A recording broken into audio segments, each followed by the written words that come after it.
Estamos ao vivo, pelo menos é o que eu acho que estamos, porque, né, a gente vai nessas tecnologias da vida, a gente estamos, porque a gente está professora, né, das antigas, a gente dá umas cambaleadas aqui nas tecnologias, mas sejam muito bem-vindos aqui à nossa live de hoje. Estamos novamente com a maravilhosa Tupá Guerra. Seja bem-vinda, Tupá, tudo bem? Oi, gente, tudo certo? Estou aqui feliz de estar ao vivo e de voltar. Foi super divertido da última vez. Eu estou animada e animada de falar dos meus manuscritos, né? Hum, só babado nesses manuscritos, hein? Manuscritos do Mar Morto, hoje nós vamos falar sobre eles, né? Sejam todos muito bem-vindos, obrigada pela presença. Quero também agradecer ao Espaço das Deusas, que é a comunidade de membros aqui do canal, porque agora todas as lives são patrocinadas pelo Espaço das Deusas. Nós temos membros patrocinando agora as lives, teremos lives com aulas semanais aqui no canal e já vamos ter muitas surpresas. Antes que eu esqueça, próxima live, dia 2 de junho, sexta-feira da semana que vem, teremos a maravilhosa Helena Vieira aqui no canal, falando sobre sexualidade da antiguidade e escritos paulinos. Que legal. Gente, aqui vai ferver esse canal, que vai ser uma beleza. Então já vai marcando na agenda, já vai ter live toda semana, convidados maravilhosos, muita gente incrível, pesquisa fantástica. E a gente já sabe que a pesquisa do Pá é maravilhosa também. Quem não assistiu, não esquece depois de assistir a live sobre demonologia, que está aqui no canal. Raimundo Júnior, seja muito bem-vindo. É isso aí. É muito importante que vocês não percam essas lives. Quero aproveitar só esse comecinho aqui para dar as boas-vindas para os novos membros desde a última live, porque desde sexta-feira, quando tivemos a última live sobre o livro, a explanação do livro, né? Da Dvorah Lederman, que é sobre Saraia, a deusa do antigo Israel, um livro que é uma tese de virar a gente do avesso, né? Que eu fiz 2 lives explanando todo o conteúdo. Um livro que eu traduzi, que está disponível para todos que adquirirem o curso Deusas Loucas e Feiticeiras, Mulheres nos Textos Bíblicos. Quem adquirir esse curso vai ter a tradução completa desse livro, que eu terminei há 2 semanas atrás. E nós estamos já buscando uma parceria para poder publicar essa tradução. Isso é muito importante, acessibilizar conhecimento. Então, quero dar as boas-vindas, né, aos novos membros do canal desde a última live, Valmer Vaz, Cláudio Torres, Roberto Leite Filho, Johan Fou, Marciel Silva, Daniele Alvernaz, Davi Varjão, Regina Pancini, Karen Feitosa renovou a sua... reativou, né, a sua membresia, Tati Ribeiro, Cledson Félix Silva, Nilson Sene, Suíca, maravilhoso Daniel, que renovou e reativou a sua membresia. É muito importante que todos os membros fiquem sempre observando se sua membresia está ativa, que às vezes o YouTube dá uns tilt, desativa lá, sabe Deus por quê? E aí, se desativa, você para de concorrer aos livros mensalmente. Todo último domingo do mês tem sorteio de livros para membros aqui do canal, para apoiadores da campanha do Apoia-se e para os alunos que adquirem os cursos. Então, aproveitem, gente. Iago Passan, muito bom. Olha aqui, Tupá, é muito massa, saudades do Anticast. Olha lá, Tupá, seu microfone está... Eu sinto Ah, saudade do Anticast também, era super divertido gravar com os meninos. Nossa, eu ficava gravando, gente, de madrugada, porque direto, sei lá, o João Carvalho só podia depois das 9 da noite. Daí era 9 da noite, que eram 4 horas a mais para mim. Então a gente começava a gravar. Eu começava a gravar 1 da manhã, às vezes, daí ficava até as 4 da manhã gravando. tá, tudo isso, guria. Mas era divertido. Eu fazia porque era muito legal. Era isso. Nossa, muito massa. Alejandro Cuevas, tarde. Olha aqui, ó. Conheci seu canal na onda pós-debate dos criacionistas na inteligência.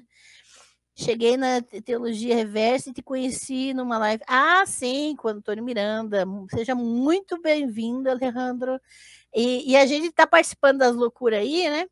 E o importante é a gente continuar construindo conhecimento, né? Isso não para de construir.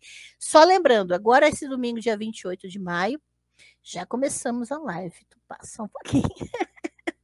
Dia 28 de maio, que é o último domingo do mês, tem sorteio, gente. Então vai ter live de sorteio domingo às 17 horas. Lembrando que nesse domingo eu vou sortear essas coisinhas maravilhosas aqui. Então, todos os que adquirirem até domingo, até 28 de maio, o curso, o livro de Jó, Submissão versus Resistência, estão concorrendo a esse livro aqui do Jack Miles, Deus, uma Biografia. Tá?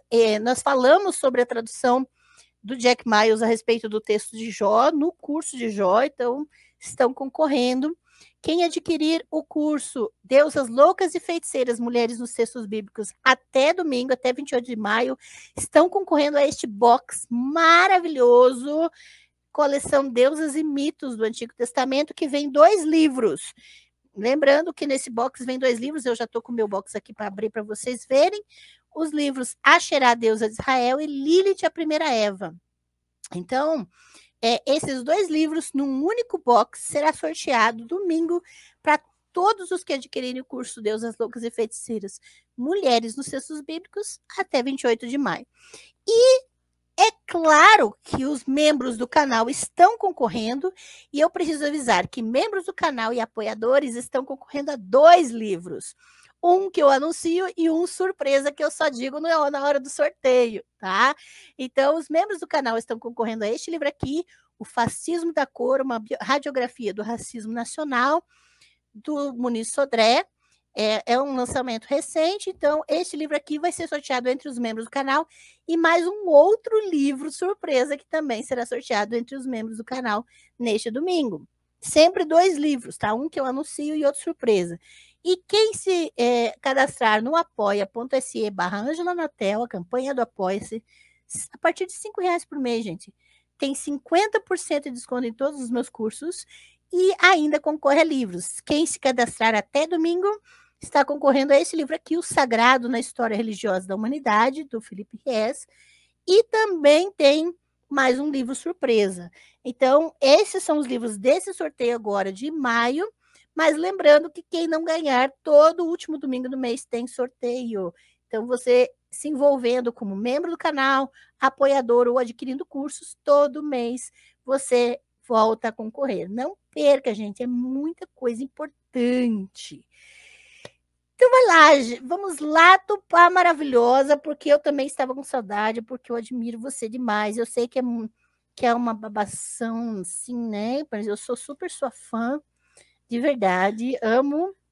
Até estava lembrando de você semana passada, porque eu estava mexendo nesse livro aqui, que até você comentou, Eunucos pelo Reino de Deus. Ah, esse livro é muito bom. Massa, né? Você trabalha ele nas suas aulas? Isso, eu estou usando ele, eu usei ele em Medieval 2, justamente para a gente traçar a ideia de celibato na cristandade, né? E todos os debates do celibato no final da Idade Média, e para as pessoas tirarem a naturalidade da ideia de que o celibato sempre existiu dentro da Igreja Católica ou da Igreja Cristã, e como esse debate sempre foi um debate super, né? Foi um debate difícil, nunca foi um debate simples a ser feito, com um debate que muita gente discordava, um debate que a Igreja Ortodoxa chegou numa conclusão completamente diferente, com as mesmas premissas, então tudo é muito interessante, assim. E daí, enfim, eu achei uma aula fantástica, e daí depois a gente falou sobre sexualidade na Idade Média, e aí é mais divertido ainda. Nossa, cara. Acho que você vai vir mais vezes aqui pro canal. Para combinar umas aulas aqui, né? De lives. Eu fico sempre disponível, eu realmente acho legal. Massa, massa. Olha só, novo membro. Esse novo membro é uma incógnita, é FCJJCF. Seja muito bem-vindo. ou bem-vindo, ou bem-vinde, né? E muito obrigada pelo apoio e quero avisar, aproveitar e te avisar. Seja bem-vindo ao Espaço das Deusas. Aproveite os emojis exclusivos de deuses, que só aqui no canal tem. Mas também, além de concorrer, é importante que todos os que se tornam membros enviem para mim um e-mail. Estou colocando meu endereço de e-mail aqui no chat e na tela. Todos os membros precisam me enviar seu endereço de correspondência dos Correios. Me envie agora, porque todo membro tem direito a um pacotinho. Ó. Eu estou com um pacotinho que amanhã já vai para o Correio. Ó. Há um pacote de materiais da editora Monstro dos Mares, que é uma editora de cunho anarquista, independente e que fornece materiais para os membros aqui do canal. Então, se tornou membro, já manda seu endereço de correspondência dos Correios para o meu e-mail, para que você receba o seu pacote, que é direito de todo membro. E se você se tornar membro da categoria Axerá, você também tem direito a receber o pacote completo do curso Axerá, Deusa de Israel, tá bem? Então é importantíssimo, gente. Olha só, manda já, é membro do canal, manda seu endereço para mim, para eu lhe enviar. Para quem mandar o endereço hoje para mim, amanhã eu já encaminho os pacotes, beleza? Não percam. Boa tarde, Greg. Seja muito bem-vindo. Boa tarde, César. Conheci a senhora em uma participação sobre Javé e sua esposa, conheci o canal, me inscrevi. Logo quando acertar o cartão, seja muito bem-vindo.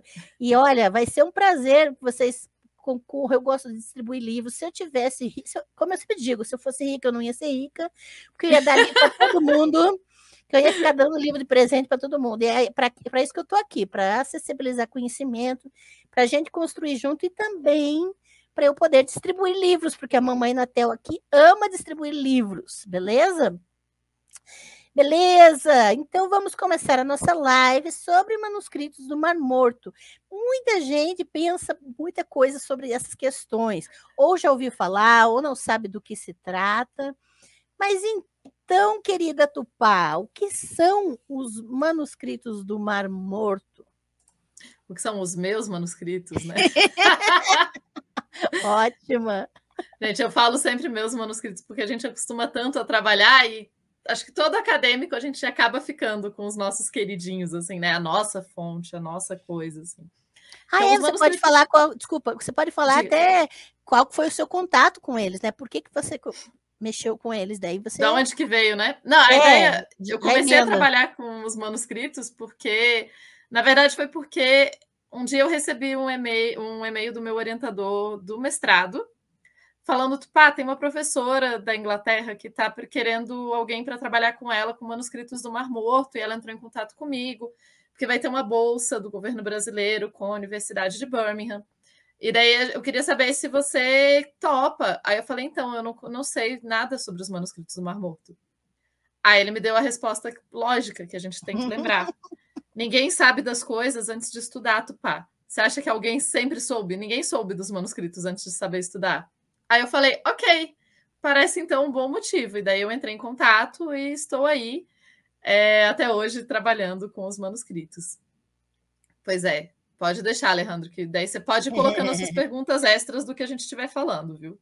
Isso aí. Então, o que são, né, os manuscritos do Mar Morto? O jeito mais fácil que eu gosto de explicar os manuscritos é que eles são um grupo de textos religiosos judaicos. Essa é a base do que são os manuscritos. Eles são um grupo de textos religiosos judaicos que foram escritos foram copiados. Aqui é uma diferença importante, porque a gente não pode, quando a gente data um texto, a gente não pode confundir o dia da cópia do texto com o dia da composição do conteúdo do texto.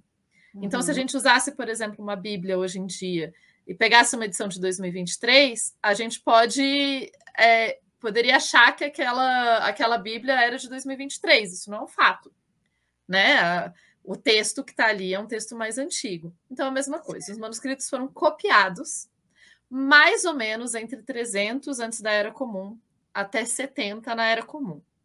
Uhum. Esse período é mais ou menos o que a gente chama de judaísmo do Segundo Templo. Para quem não é tão familiar, em Jerusalém já existiram 2 templos. O primeiro templo foi destruído há muito tempo atrás, era o Templo de Davi. Eventualmente foi construído o Templo de Salomão. E o Templo de Salomão, que daí no Testamento de Salomão e nos outros textos, a gente vai ter textos do século I e século II que vão falar dos demônios e tal, mas isso é outro rolê, isso é depois. Voltando. Assunto para outra live. Mas, então você vai ter o Templo de Salomão. E durante o período em que o templo existiu, a gente chama isso de judaísmo do Segundo Templo. Vocês vão ver, gente, que termos de historiadores tendem a ser a coisa mais fácil de entender, assim, porque a gente fala termos lógicos, a gente dá nomes lógicos. E os manuscritos do Mar Morto é mais um caso de termos que fazem todo sentido, porque eles são manuscritos, ou seja, eles foram copiados à mão, e eles foram encontrados na região do Mar Morto. Logo, eles são manuscritos do Mar Morto. E, vejam só, muito fácil. Eu amo isso. Eles são, na maior parte, textos religiosos, com algumas raras exceções. Eles são, em sua maior parte, produzidos por judeus, e são textos judaicos. E eles se dividem em mais de um tipo de coisa. Para quem lembrar, o Mar Morto ele é tipo... Ele já foi um mar... Ele é um mar ainda, né? Ele ainda é chamado Mar Morto. Mas é tipo um lago gigante, tá, gente? Para vocês terem uma ideia, assim. É tipo um lago gigante. E em volta da região do Mar Morto existem muitas cavernas, existem falésias, existem, enfim, imaginam uma região meio de deserto, mas com falésias e com coisas assim. Nessas falésias foram encontradas cavernas, e dentro dessas cavernas, manuscritos. Então, tudo que foi encontrado de manuscrito na região do Mar Morto é chamado de manuscrito do Mar Morto. É uma categoria grande, envolve muitos textos, mas normalmente, quando as pessoas querem falar e quando as pessoas mencionam manuscritos do Mar Morto, o que elas estão mencionando são os manuscritos de Qumran, que é um lugar específico do Mar Morto. Então, no mundo acadêmico, quando a gente fala manuscrito do Mar Morto, a gente pode estar se referindo a qualquer manuscrito que foi encontrado na região do Mar Morto. Isso é bem mais amplo do que o que eu trabalho especificamente, que são os manuscritos de Qumran. Os manuscritos de Qumran são a descoberta mais famosa do Mar Morto. Muito obrigada. Eles, para ninguém confundir com o Corão também, né? Exatamente. Qumran é o nome do lugar. E então, eles são os manuscritos mais famosos, eles são a descoberta que foi a mais maravilhosa, digamos assim, e aqui eu posso contar um pouquinho da história da descoberta dos manuscritos. Por favor. Reza a lenda, e essa parte eu falo reza a lenda, gente, porque tem vários questionamentos quanto que dessa história, essa narrativa, assim, é perfeitamente. Mas reza a lenda que tinham 2 pastores pastorando as suas cabrinhas no deserto, e 2 beduínos, e uma das cabrinhas fugiu, e eles acharam que ela estava talvez dentro de uma caverna. Então eles jogam uma pedra dentro da caverna para ver se a cabra faz um bé ou qualquer coisa e sai de lá. E no que ele jogou a pedra, ele ouviu bater em alguma coisa, tipo um jarro ou alguma coisa assim, e ele achou o som estranho. E ao achar o som estranho, ele foi ver o que era. E daí ele entrou na caverna e encontrou um jarro de barro, e dentro desse jarro ele encontrou manuscritos.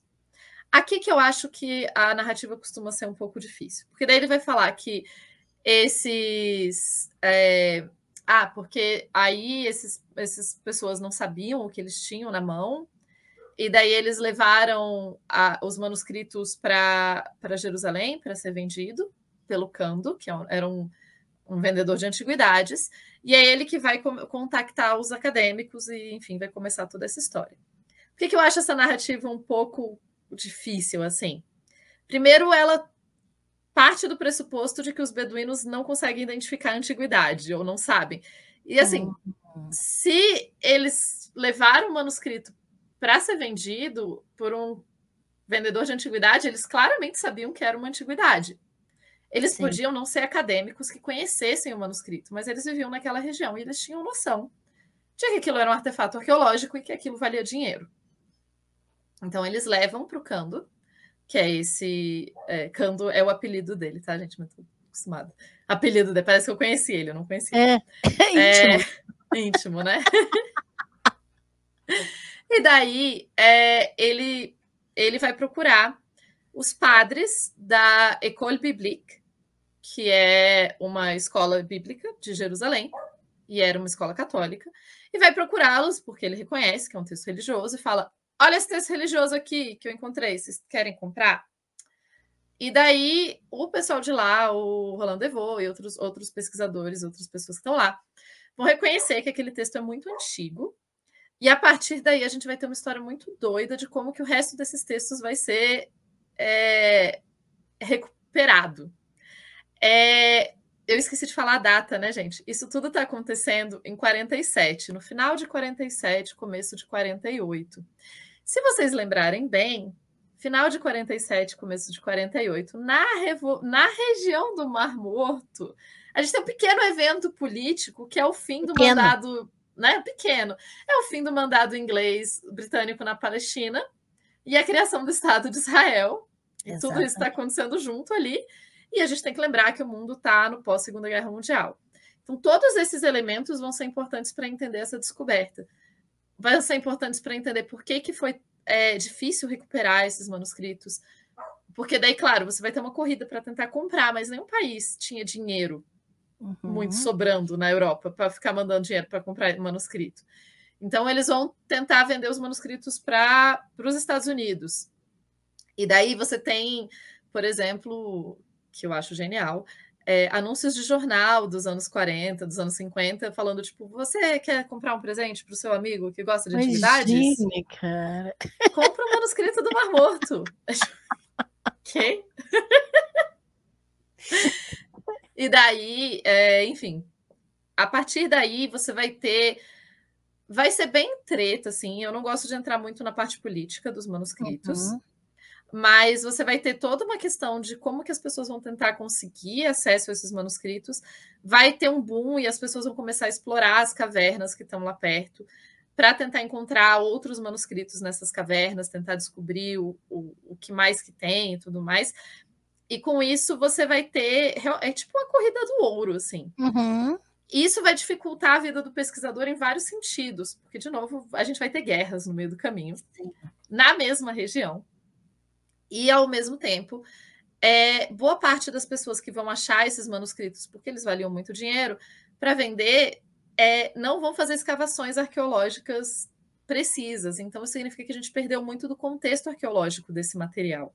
A gente tem o material, a gente tem bastante informação até, mas a gente não tem, por exemplo, esse manuscrito, quando ele foi encontrado, uma foto de onde ele estava.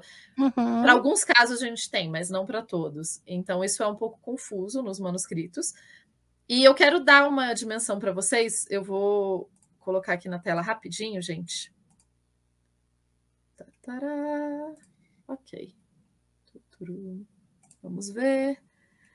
Eu quero... Vamos ver se é isso. Ok. Vocês estão vendo?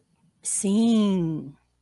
Então, isso daqui é para dar uma noção para as pessoas do qual que é o terreno que eu estou falando, qual que é o território que eu estou falando, e eu acho que é importante a gente ter essa noção.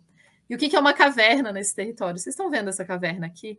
Sim. Essa entrada aqui? Pois é.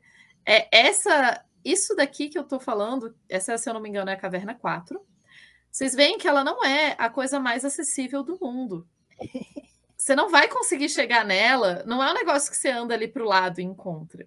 Tem outras cavernas que são mais acessíveis. Então, você tem uma caverna que, por exemplo, mais ou menos... Não é aqui, claramente, né? Mas fica assim, mais na encosta. Então, você consegue andar até ela e tal. Mas você tem várias cavernas. E são essas cavernas que as pessoas vão começar a buscar nessa região. E se vocês observarem aqui no paredão, lá no fundo, tá vendo que tem uma outra entradinha ali? Onde o meu mouse tá? Então, ou aqui, enfim. É uma região, esse tipo de falésia tem formações de cavernas. Então, as pessoas vão começar a procurar nessas outras cavernas e tentar descobrir se tem mais manuscritos ou não. Essa entrada, inclusive, eu acho... se eu não me engano, essa daqui é uma entrada que foi feita depois, da época que eles estavam fazendo as escavações já. Então, só para vocês terem uma ideia um pouco de como que funciona o mundo das cavernas e qual é o ambiente em que a gente encontrou esses manuscritos. A partir daí... a gente vai ter essa corrida para comprar os manuscritos, muita gente preocupada, especialmente os acadêmicos, ficaram muito preocupados em ter certeza que os manuscritos não iam para coleções particulares, porque quando as coisas vão para coleções particulares, elas tendem a desaparecer do mundo acadêmico, porque você vai depender da boa vontade da pessoa que é dona daquele acervo, de deixar você estudar ou não. Então, né, a famosa, né, a famosa fala do Indiana Jones de isso pertence ao museu. Não que o Indiana Jones, né? Não que o Indiana Jones faça certo, porque ele é o cara que não dá contexto arqueológico para as coisas. Isso é terrível. Mas, assim, no museu é melhor. Você tem uma participação forte, as pessoas não sabem muito disso, mas você tem uma participação forte do governo da Jordânia nesse período, comprando a boa parte dos manuscritos. O governo da Jordânia era o responsável por administrar Jerusalém, e ainda tem questões importantes que envolvem o governo da Jordânia e Jerusalém, especialmente a cidade antiga de Jerusalém. E assim você vai ter, vai se juntando dinheiro e vai se comprando esses manuscritos. E daí você tem, enfim, mais ou menos a base do que foi a descoberta, né? Como que a gente começou a descobrir e aprender sobre os manuscritos. E eu vi aqui que o Alejandro perguntou se é comum achar artefatos nesse tipo de caverna, né? Como achar artefatos desse tipo? Por que as coisas eram guardadas assim? A gente tem duas perguntas. O sobre por que as coisas eram guardadas assim, a gente não tem certeza. Tadá! É isso, assim, a gente não... Especialmente para Qumran, que é o manuscrito, o lugar, né, o manuscrito, onde a maior parte dele está, os manuscritos de Qumran têm muitas teorias. Se era uma biblioteca, se era uma Geniza, ou Genizá, não sei se vocês já ouviram falar nisso. Geniza é um lugar em sinagogas onde se guardam textos sagrados, porque o texto, quando ele tem o nome divino, que é o Tetragrammaton, ele não pode ser simplesmente jogado por aí. Você não pode só jogar o texto no lixo. E os textos estragam com o tempo. Você usa o texto e tal, ele vai estragando. Então, você tem esses lugares, que são as Genizas, onde você guarda esses textos para, eventualmente, você poder se desfazer deles da forma apropriada. Então, já chegou a teoria de que os manuscritos do Mar Morto eram uma Geniza. Tem a teoria de que, na verdade, era a biblioteca do Templo de Jerusalém, que foi colocada no deserto para salvar ela durante a guerra contra os romanos nos anos 70. Tem, enfim, milhares de teorias. O que a gente sabe é que a gente não tem certeza de por que eles colocaram os manuscritos. Obrigada. Por que eles estão nessas cavernas? Isso a gente não sabe. O que a gente sabe, e lembra que eu falei que a gente chama de manuscrito do Mar Morto outras cavernas que estão ali em volta? O que a gente sabe é que em outras cavernas, a gente tem especialmente as cavernas que a gente chama as cavernas do período da Segunda Revolta Judaica, a revolta de Bar Kokhba, que aconteceu lá por 130 e poucos. As cavernas desse período, elas foram cavernas, a maior parte delas tem coisas de refugiados. Então, as pessoas se refugiaram nessas cavernas para fugir dos romanos durante a revolta. Uma dessas cavernas é conhecida, inclusive, como a Caverna do Horror. E ela é uma caverna, a gente chama ela de Caverna do Horror, porque a gente descobriu, se eu não me engano, são mais de 30 esqueletos que foram descobertos dentro dessa caverna. Esses esqueletos são esqueletos que não têm marcas de violência neles. Então, a teoria principal é que provavelmente os romanos acharam onde essas pessoas estavam e cercaram a caverna, e essas pessoas morreram de inanição dentro da caverna mesmo. Nossa, essa é a teoria principal. E esses esqueletos ficaram lá, e nessa caverna a gente encontrou também manuscritos. Esses manuscritos que a gente encontra nas cavernas da Revolta de Bar Kokhba são manuscritos que eles são mais novos, né? E eles eram pertences pessoais das pessoas. Então, esses a gente sabe. Esses a gente sabe que eram as coisas... Imagina que você está fugindo e você é um refugiado de guerra e você está levando o que é mais precioso para você. Nessas cavernas a gente encontrou também cartas, a gente encontrou outros materiais. E talvez alguém que está ouvindo a gente lembre que há um tempo atrás o governo de Israel anunciou uma descoberta de novos manuscritos do Mar Morto. E, no caso, eram manuscritos desse período. E daí é um pouco confuso para as pessoas, que daí a hora que fala Mar Morto, todo mundo pensa naquelas primeiras cavernas que eu comentei. Exato. Da descoberta dos anos 40. E não, essa descoberta é dessa outra caverna. Elas ainda são exploradas arqueologicamente. Não existe grande possibilidade de a gente encontrar, eu acho, um número muito grande de manuscritos, mas nessa caverna se encontrou, inclusive, junto, o manuscrito que encontraram, acho que foi a parte menos interessante da descoberta, que foi, acho que 2 anos atrás. A parte mais interessante foi que eles acharam um cesto de 4.000 anos atrás, praticamente intacto, é o cesto mais bem preservado que a gente tem desse período. E, além disso, eles encontraram também um corpo de uma criança, mas, nesse caso, preparado para o enterro e tal. Então, a gente sabe que também era um túmulo de uma criança, também num período muito anterior, assim. Então, isso é só para dar uma base para vocês, mais ou menos, do que a gente tem da descoberta. Tem muita coisa de história contemporânea e muita coisa que vai envolver as guerras de Jerusalém, as guerras por Jerusalém e o conflito Israel-Palestina. Os manuscritos são utilizados como...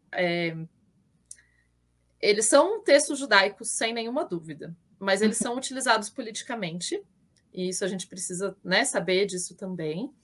E é isso, assim, é bem complexo, confuso, a gente poderia falar por horas, mas eu raramente falo muito da parte política da descoberta, porque eu não quero me meter em briga. É os 500, né?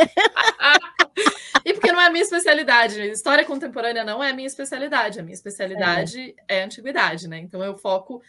Às vezes é bom a gente não falar das coisas que a gente não sabe, gente. Geralmente é bom, né? A gente... Hashtag fica a dica, hein? Olha. Fica a dica, fica a dica. Muito importante isso, pessoal. Acabei de colocar no chat o link da notícia do New York Times sobre a descoberta de 2021. Para quem quiser conferir a imagem do cesto, tá lá, né? E lindo, gente. Muito de papai. lindo. Eu soube dessa descoberta pelo Twitter da Francesca Stravacapulo, que é a doutora lá da Inglaterra, né? Que eu sigo ela. E, inclusive, eu tô me mordendo para traduzir o livro dela, né? Que é Deus numa Anatomia. Né, para procrastinar a tese, claro. Aí... Por quê, né? Por que não? Assim, não. Eu tenho todas essas outras coisas para fazer. Mas quando ela postou e saiu essa notícia, realmente é tão interessante. E ver, o mais legal é assim, vem um enxame de gente na notícia achando que aquilo vai revolucionar as descobertas dos textos bíblicos e coisas assim. E quando você realmente verifica, e por isso é importante a gente não sensacionalizar as coisas, já colocando peso da nossa ideologia, a nossa vontade em cima da notícia, porque primeiro tem que verificar, e aí quando você vê, o mais massa é o cesto mesmo, não tem nada de tão fantástico. Assim, não me entenda mal, os textos são legais, mas eles são meio que mais do mesmo, assim, a gente já esperava textos desse tipo nesse lugar. O cesto que é a novidade. Exatamente. O Alejandro está perguntando aqui sobre a revolta. Então, a revolta que eu mencionei, que é associada com Urã normalmente, é a revolta de 70, que é a primeira revolta judaica, e é a revolta que destrói o Templo de Jerusalém. A segunda revolta dos refugiados é a revolta de Bar Kokhba, que é de 130, e é a segunda revolta judaica, e daí nesse período já não tinha templo para ser destruído, assim. Mas é o período, a partir...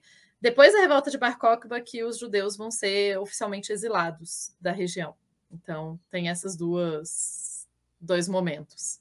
Para quem não sabe o nome, né, eu coloquei aqui no chat para você poder pesquisar, né, posteriormente. Eu vou deixar depois o link da notícia do New York Times também na descrição, junto com as referências, tá, gente? Que isso também ajuda bastante. Carlos Dantas, obrigado.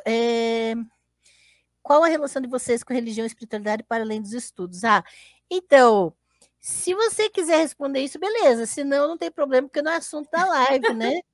Mas, então, eu posso dizer, Iago, que raramente eu misturo essas duas questões, assim.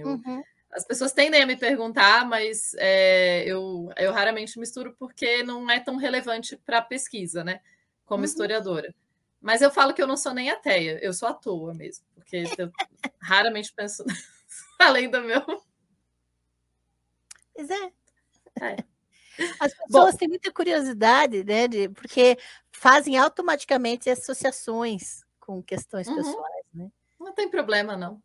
Mas raramente... Como eu estudo eu estudo coisas muito antigas, o meu dia a dia não afeta tanto assim. Uhum. Tranquilo. Bom, como você colocou no plural, né? É vocês, então deixa. Para quem quiser saber a minha novela mexicana, tem uma playlist chamada Só Lives aqui no canal. Aí você vê a sequência e aí você vai perceber até mesmo a minha caminhada, porque a gente começou a fazer lives em 2020, né, com o começo da pandemia, e vocês vão perceber, eu conto minha história, eu conto, né, toda a novela mexicana ali, então é só entrar na playlist Só Lives que você já vai ter todas as suas respostas lá. Isso não significa que eu não me esteja mudando, porque a gente muda com cada experiência da vida, né? Com Então, certeza. estamos caminhando, né? Isso é importante. Shirley, seja bem-vinda, boa tarde. Boa É isso tarde. mesmo. Eglimar, maravilhoso, que ganhou no último sorteio. Parabéns. Né? Ó, Aqui está o muito bom. vencedor do último sorteio que tivemos. Ah, ó, Alejandro entendeu. Oh, muito obrigada, César. Tem alguns crentes espalhando que nos manuscritos há uma profecia sobre Jesus e Marcos. Como isso? Se é anterior ou o escritor de Marcos se valeu desses escritos? Quer Então, comentar, amiga? eu comentar uma coisa interessante sobre os manuscritos Jesus e cristianismo. Como eu disse, né, os manuscritos são textos judaicos, eles não são textos cristãos. E embora a gente tenha textos do século I, da Era Comum, a gente tem 0 menções a cristianismo. A gente efetivamente tem nenhuma menção a Cristo ou a cristianismo nos manuscritos do Mar Morto. Nada, nadinha. O que a gente tem nos manuscritos do Mar Morto? A gente tem textos apocalípticos, a gente tem textos que falam de Messias, mas isso não é nenhuma novidade dentro do judaísmo daquele período. Assim, a gente tem textos judaicos que falam de Messias, além dos manuscritos do Mar Morto. É Uhum. comum as pessoas pensarem nisso, até porque as pessoas perguntam muito. Tem 2 questões, assim, né? Você tem as pessoas acharem, pô, então qual para quem é religioso, né? Então para que eu preciso saber dos manuscritos? Qual a importância dos manuscritos para minha fé hoje em dia, né? E por que eu vou ler um texto que não está na Bíblia? E na verdade vários dos manuscritos são na Bíblia e a gente já chega lá. E o outro lado é o pessoal que vai falar, tá vendo? Então os manuscritos provam que Jesus não provam. Os Não manuscritos faz são de nada. outro lugar. Pode ser só que eles não conheciam, assim, eles estavam em regiões diferentes. Então, a ideia toda de falar, né, que nos manuscritos tem uma profecia sobre Jesus, não tem. Você pode interpretar, porque os textos que a gente usa para dizer que fazem parte do Antigo Testamento estão nos manuscritos, com exceção de Esther, mas essa é a Uhum. única exceção. Mas você pode fazer a interpretação olhando para o Antigo Testamento e vendo profecias do Novo Testamento no Antigo Testamento? Sim, isso é uma perspectiva teológica, que daí é a teologia de cada um. Mas, de fato, não tem coisas do cristianismo nos manuscritos do Mar Morto. Então, é só. Não. Se o escritor de Marcos conhecia esses manuscritos, aí a gente tem todo que entrar numa outra questão. Uma das questões importantes também, gente, para a gente perceber, é que os manuscritos do Mar Morto não são estudados há tanto tempo assim. Lembra que eu falei que eles foram descobertos? Começou a se descobrir nos anos 40. E o último trabalho publicado oficialmente sobre os manuscritos do Mar Morto é recente. A gente está falando dos anos 2000, que se terminou de publicar as traduções dos manuscritos do Mar Morto. Então, com isso, vocês podem ver que é um campo de pesquisa novo. Inclusive, se mais pessoas quiserem, por favor, a gente precisa de mais pesquisadores trabalhando com os manuscritos. Então, a gente não conseguiu explorar todas as possibilidades ainda. O que a gente pode dizer é que uma parte dos textos que estão nos manuscritos do Mar Morto, com certeza o escritor de Marcos conhecia, que são especialmente os textos que acabaram virando canônicos, e alguns outros. Eu acho que o escritor de Marcos conhecia uma literatura ali de Enoque. Eu acho que ele provavelmente conhecia, porque era um tipo de texto que circulava muito naquele período. Mas todos os manuscritos, eu não sei. Até porque a gente não sabe por que os manuscritos estavam lá. E daí isso dificulta um pouco a análise. Eu espero, César, que tenha ajudado a entender um pouquinho essa questão. E aproveitando, quem quiser conhecer o que é literatura apocalíptica, né? Isso que a Tupá falou, em outubro vamos ter um curso que o Wellington Barbosa e eu vamos ministrar nos sábados de outubro, chamado World of Dragons, Daniel e literatura apocalíptica. Então a gente vai viajar pelos monstros, dragões, serpentes e demônios da literatura apocalíptica. Então já está havendo os ingressos, é só acessar o link do chat fixado aqui em cima no chat ou na descrição de todos os vídeos aqui, o Linktree. E daí você já vai para os cursos, né? E aproveitem, tem muito curso que a gente vai abordar essas questões que a Tupá está mencionando. Sobre a questão do messianismo, nós vamos ter um curso junho, se não me engano, é julho. Eu não tenho certeza qual mês, mas já está lá no Linktree, também já está vendo os ingressos, que são os 3 Isaías, né? E a esperança messiânica. E nós vamos falar sobre essa interpretação que projeta nos textos do Antigo Testamento figuras messiânicas e que vão acabar, muitas teologias vão utilizar isso para se referir a Jesus posteriormente. Entretanto, é uma interpretação apenas e não significa que os textos estão de fato falando sobre ele. Tá? E a gente vai verificar isso trabalhando o curso Os 3 Isaías e a Esperança Messiânica. Então aproveitem os cursos, a gente se aprofunda nos textos mesmo, gente. Estamos aqui para isso, né? E outra questão aqui, citam muitos manuscritos do Mar Morto em anime, filmes, HQs, livros, entre outros. Essas seriam menções. Menções ficcionais mais atiça a curiosidade sobre o tema ou teorias mirabolantes e conspiracionistas, ou ambas? Eu acho que ambas. Inclusive, se tem uma área dos manuscritos que quase não foi pesquisada, é essa. Eu sei porque eu escrevi 2 artigos recentes. Quer dizer, eu apresentei em um congresso e depois apresentei em 2 congressos ano passado sobre esse tema. Inclusive, um deles, eu sou muito orgulhosa do título que eu dei, que era de Evangelion a Indiana Jones, interpretações sobre, né, a antiguidade e os manuscritos do Mar Morto em cultura pop. E é um tema que eu tenho muita vontade de pesquisar mais, né? Me financiem. E aí, no caso, era mais para o governo, mas enfim. Tá valendo. Né? Assim, eu morro de vontade de pesquisar mais esses tópicos e trabalhar mais justamente com essa reinterpretação. E uma coisa que eu reparei é que a reinterpretação dos manuscritos em língua portuguesa e em língua inglesa é muito diferente. Em língua inglesa, Evangelho não tem tanta penetração. Então, você não tem tanto essa... o anime a cultura de anime é um pouco diferente em língua inglesa do que em portuguesa. Em língua espanhola é mais parecida com língua portuguesa, então tem algumas vertentes aí para serem exploradas que eu acho que são interessantes. Eu me preocupo com teorias da conspiração, com certeza.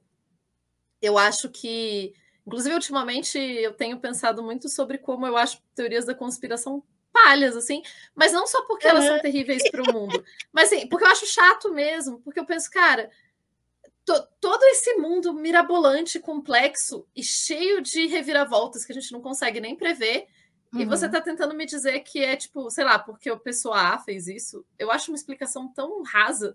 E daí eu comecei a pensar nisso. Eu falei, cara, porque um monte de gente já me falou, mas a teoria da conspiração é legal. Eu falo, então, na real, eu acho que a história é mais legal ainda, tipo, porque ela é mais caótica do que a teoria da conspiração. Exatamente! É aquilo que a gente estava falando antes de entrar ao vivo, né? Que a gente cria mais questionamento, aflora mais dúvidas, mais questões. Não é simples, não é raso e não é superficial o negócio. É muito legal entrar na pesquisa. E o povo tem que atiçar à vontade mesmo. Boa tarde. Saudações. Espero que você esteja na Terra também falando. Lembrei mais ou menos o que os esotéricos que conheci falavam dos manuscritos, que eram registros dos essênios, que Jesus teria vivido com eles, né? Já ouviram falar dessas coisas? Coisas sobre isso? Eu vou pegar essa e vou Fica à aproveitar para falar um pouquinho sobre o que tem nos manuscritos, efetivamente. Porque eu fiz aqui Isso! uma base sobre a descoberta, mas a gente ainda não falou exatamente o que tem nos manuscritos. É, Qual a e quais língua? a Quantos textos? língua isso, por gentileza. Então, gente, primeira coisa importante, né? Então, a gente fez a diferenciação fundamental de que existe os manuscritos de Qumran e existe os manuscritos em geral. Eu vou focar aqui nos manuscritos de Qumran, que são os manuscritos mais famosos. Mas se a gente incluir os manuscritos em geral, a gente pode dizer que eles têm, ó, a gente tem textos em hebraico, aramaico, grego, latim, nabateu e árabe. Nabateu e árabe e latim são textos mais recentes. Isso eu posso afirmar com certeza. Inclusive, alguns dos textos em latim a gente desconfia que eram soldados romanos rabiscando na parte de trás de outros textos, porque é exatamente isso, ele está no verso de um manuscrito, né? Então, pode ser, enfim, tem várias teorias sobre isso. E lembra que, como eu falei, nas outras cavernas tem muita coisa desses refugiados e de milênios, né? A gente tem pelo menos 2.000 anos que essas cavernas foram utilizadas por pessoas daquela região e algumas vezes as pessoas deixaram coisas lá. Então, né? Então, esses textos podem existir. Em Qumran, especificamente, né, que seria essa parte mais famosa dos manuscritos, a gente tem, a maior parte dos textos está em hebraico ou aramaico, tem coisas em grego ou latim também, uma coisa ou outra, e a gente tem também textos em língua não identificada, que é uma língua críptica, tem mais de um tipo de línguas crípticas, na verdade algumas a gente já decifrou, e não tinha nada demais, era só cópias do mesmo texto em outra língua. E a gente ficou tipo, a gente queria tanto que fosse algo muito incrível. Enfim, é incrível por outros motivos, mas não era nenhum grande segredo, assim.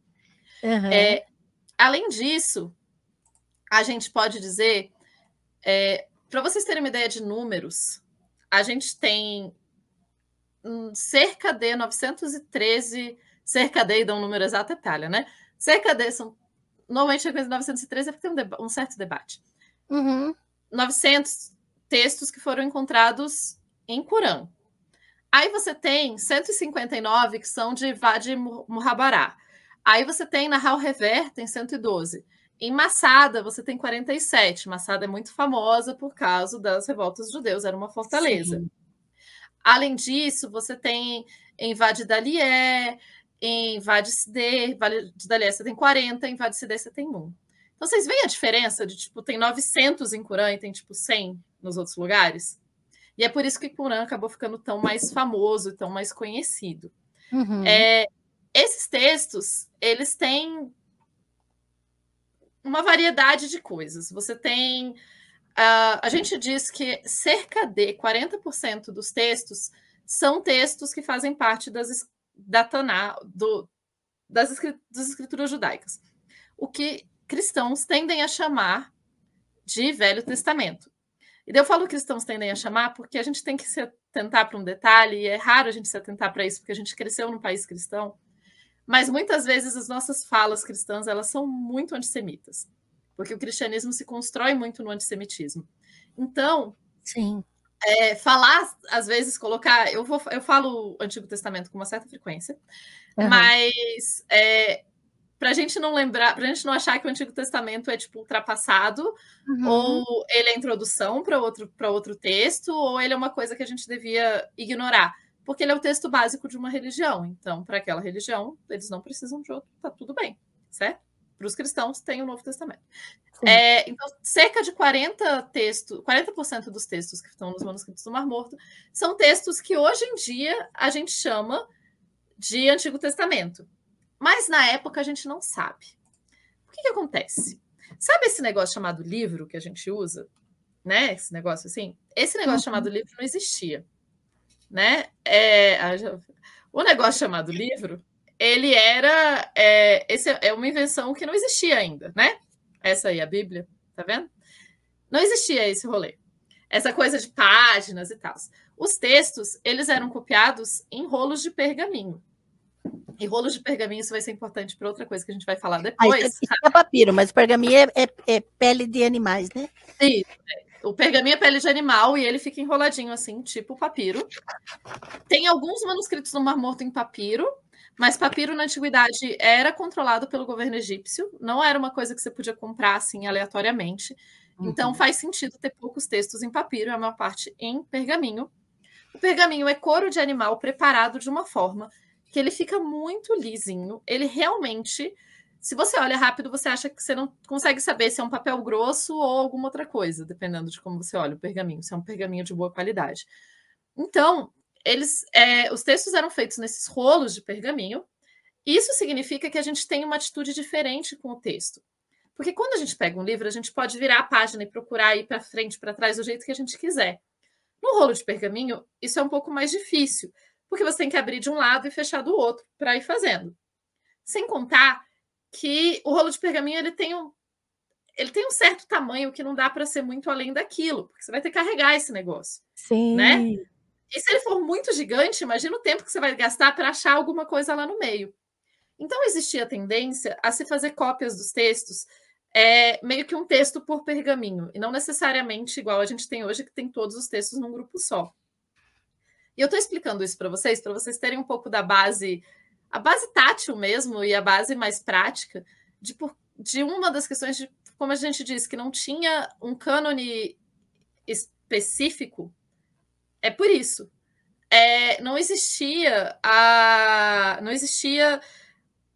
esses textos fazem parte, esses textos não fazem parte. Todos eles eram textos importantes. E até onde a gente sabe, a gente não consegue dizer que se tinham textos mais importantes que outros. Com uma exceção. O Pentateuco era considerado importante, isso a gente tem certeza. Sim. O Pentateuco era ok. Todo o resto do que a gente chama de Antigo Testamento era importante, como outros textos também o eram. Inclusive, nesse período, gente, a gente não fala de judaísmo, a gente fala de judaísmos. Sim. Porque existiam várias formas de se praticar a religião. Não só nesse tempo, tá? A gente tem relatos de judeus em 1100, 1200, falando que existem outras formas de praticar o judaísmo. Então, né, essa centralização religiosa ela é uma coisa muito nossa. Voltando, então, para os manuscritos, agora que a gente já fez. Então, cerca de 40% são textos que fazem parte do que a gente chama hoje de Bíblia hebraica. Cerca de 30% dos textos fazem parte do que a gente chama como textos do período do Segundo Templo. Então, são textos que a gente sabe que eram importantes, são textos que a gente entende que eles eram famosos, que as pessoas liam, mas eles acabaram não fazendo parte do que a gente chama de Bíblia hoje. O que não quer dizer, e muita gente fica, né, tipo, são os apócrifos, eles têm grandes segredos e mistérios. Na real, não. Na real, às vezes eles só não eram tão copiados, ou eles perderam importância.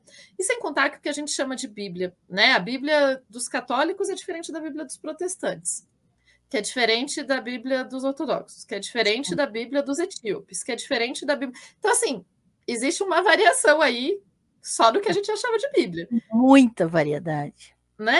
É muita variedade. Por exemplo, Enoque faz parte da Bíblia na Etiópia. Então, não dá para a gente dizer que o Enoque é um apócrifo. Para quem? Né? De acordo com quem? Mas, então, a gente tem aí 40% sendo que virou Bíblia, 30% sendo que esses outros textos, que são religiosos também desse mesmo período, tem muitos salmos, tem muitas orações, tem muita coisa desse tipo. E a gente tem mais ou menos 30%, o que o pessoal vai dizer e vai se chamar muitas vezes de sectário. E daí aqui a gente tem uma treta do mundo acadêmico. Por quê? O termo sectário é um termo muito forte, gente. Você dizer que uma coisa é um secto separado, especialmente no mundo onde a gente sabe que não existia um judaísmo único, é estranho. Além do que, a partir da descoberta das cavernas, né? Eu não falei isso, são 11 cavernas onde se encontrou textos. A partir da descoberta dessas cavernas, a princípio a gente ficou, e aí? Então, por que tem essas cavernas? Por que a galera fez isso? Ok. A gente começou a descobrir tal mais, e a gente tem as ruínas de uma vila perto. E a princípio ninguém associava as duas coisas, porque se achava que aquelas ruínas eram posteriores, Mas aí, hoje em dia, com escavações arqueológicas e tal, a gente sabe que essas duas coisas estão conectadas em alguma medida. Mas ninguém deixou explicado pra gente, do tipo, naquelas ruínas a gente fazia não sei o quê, ali na caverna. Não, ninguém deixou essa parte. Então tem muitas teorias sobre como que essas cavernas funcionavam em relação com esse lugar. Esse lugar é relativamente isolado no deserto. E daí, por muito tempo, se repetiu a teoria de que era um grupo completamente isolado no deserto. A gente sabe que não é um grupo completamente isolado no deserto, porque tinha lá moedas de outros lugares, barro. Então, a gente analisou o barro dos jarros, que foi encontrado dentro das cavernas. Se vocês lembrarem, lá no começo eu falei que tinha um jarro na caverna e tal. E a gente sabe que aquele barro, alguns desses jarros eram feitos em outros lugares, o que significa que está tendo comércio, que as pessoas estão andando. Então, isso tira um pouco essa teoria desse isolamento de Qumran. A gente tende a dizer que os manuscritos do Mar Morto e Qumran são associados por um tempo com algum tipo de grupo judaico, mas a gente não pode dizer necessariamente qual é esse grupo. E daí a gente tem que voltar um pouquinho, agora que a gente tem uma base do que tem nos textos. Vocês viram que não tem, eu não falei em nenhum momento só, né? Novo Testamento, não, porque não existe nada do Novo Testamento. E então, a partir da descoberta, vamos lembrar que os primeiros manuscritos que chegaram na mão das pessoas, e elas vão começar a pesquisar esses manuscritos, elas vão começar a tentar entender esses manuscritos, elas vão fazer uma parte que é muito importante, gente, que eu falei 900 textos, e para vocês terem uma base, são cerca de 15 mil fragmentos.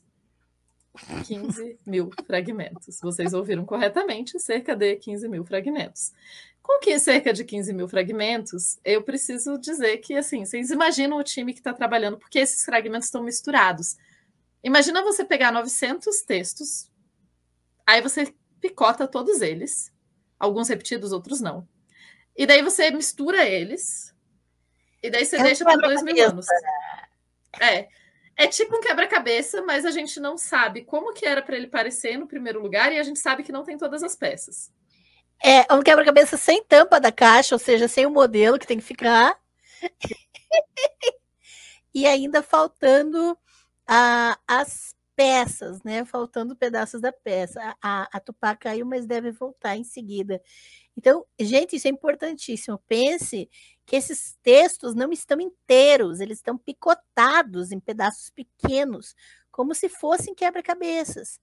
E 15 mil peças para juntar, e ainda não são as peças que formam o pergaminho inteiro.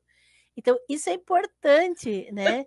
Eu estava explicando essa parte do quebra-cabeça, né? Porque não faltar peça e ainda não ter a imagem de como deve ficar é um trabalho que as pessoas precisam ter noção de que esses textos não estão inteiros, não estão completos, né?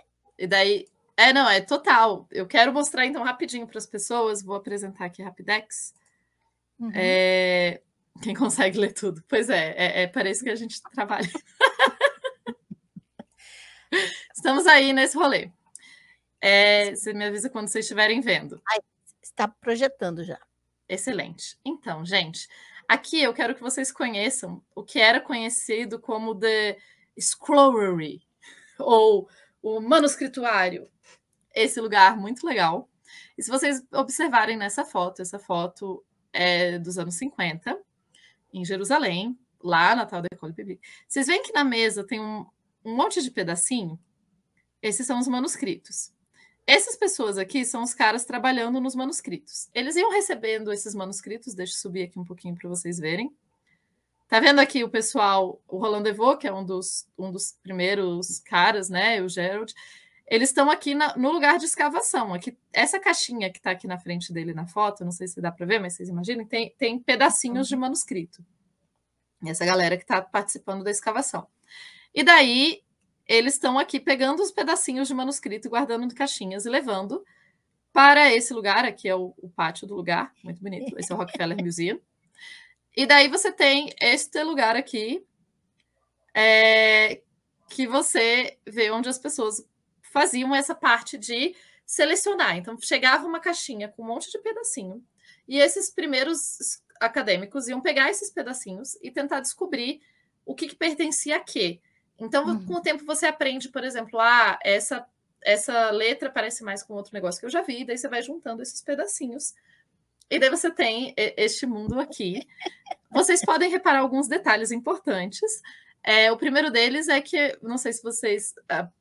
quem aqui já viu que as coisas desbotam quando você deixa no sol? Né? Reparem o tanto de sol que está entrando pelas janelas, certo? Então, vocês veem que não é a condição ideal de conservação e restauro que a gente pode pensar. Assim como quando você tem a galera aqui mexendo com a mão nos coisinhas, né? E, tipo, caixa... Vocês estão vendo a xicrinha de café do lado? Sim. Pois é, gente. Então, é isso. É sobre isso, né? Então, você tem muito... Esse trabalho inicial, ele foi um trabalho longo, ele foi um trabalho muito desgastante para tentar montar o que são esses manuscritos. E daí, a gente tem, e aqui só para apresentar para vocês também, esse site aqui, o Leon Levy Dead Sea Scrolls Digital Library, você tem ele em inglês, em hebraico, em árabe, em alemão. Então, assim, não tem português, mas vocês conseguem ver aqui muita coisa. E nesse site, para as pessoas que acham que os manuscritos estão escondidos, os manuscritos não estão escondidos, você pode vir aqui e pegar, e você pode achar os manuscritos por caverna, certo?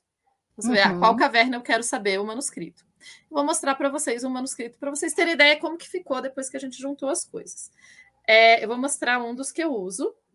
Então, a gente vem aqui, a gente escreve 4, que é o número da caverna, que significa Qumran, como eu disse, tem outros lugares onde manuscritos foram encontrados, e 511, que é o número do manuscrito que eu quero encontrar. Mas vocês não precisam, vocês podem só explorar esse arquivo do jeito que vocês quiserem. Nesse caso, esse manuscrito ele é composto por 224 pedacinhos. Que maravilha! Vejam só, que maravilha. E esse trabalho inicial foi o que fez... Olha aí os pedacinhos, como eles são. Tá vendo? Olha isso, gente. Aí, se eu pegar aqui e abrir uma dessas, vou abrir duas, uma que dê pra gente ver um pouquinho melhor. Se eu abrir aqui, vocês estão vendo como que eles estão? Tudo juntinho? Isso daqui, gente, deixa eu carregar um pouquinho que vocês vão ver melhor. Esses pedacinhos brancos aqui já é uma intervenção mais recente para tentar preservar. Vocês estão vendo como isso é quebradiço?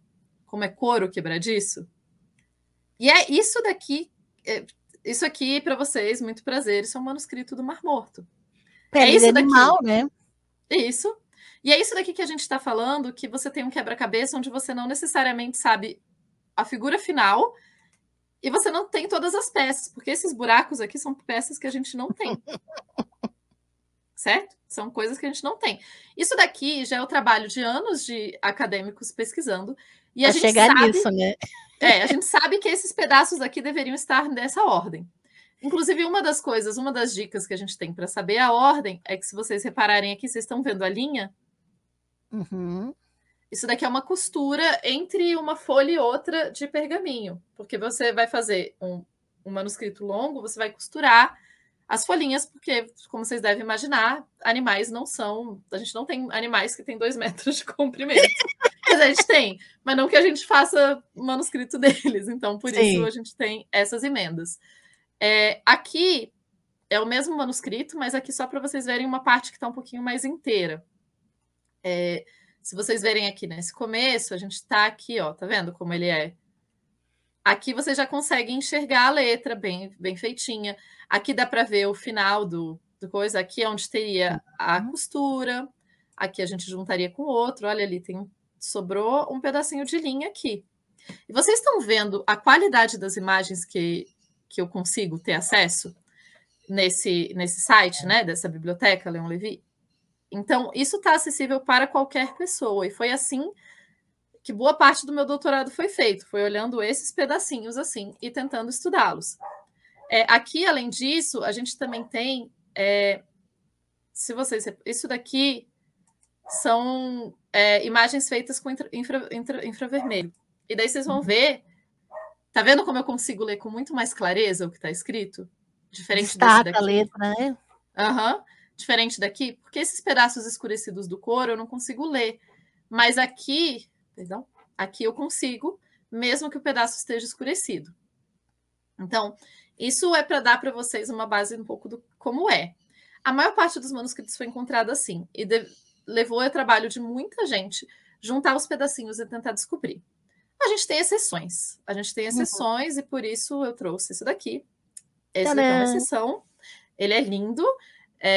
Esse ele é conhecido como o Grande Rolo de Isaías. Por quê? Porque ele é o livro de Isaías num grande rolo. Vocês veem aqui, isso daqui também está disponível, tá, gente? Online, vocês podem procurar também em inglês, né? Mas no Museu de Israel, tá tudo disponível online para vocês pesquisarem.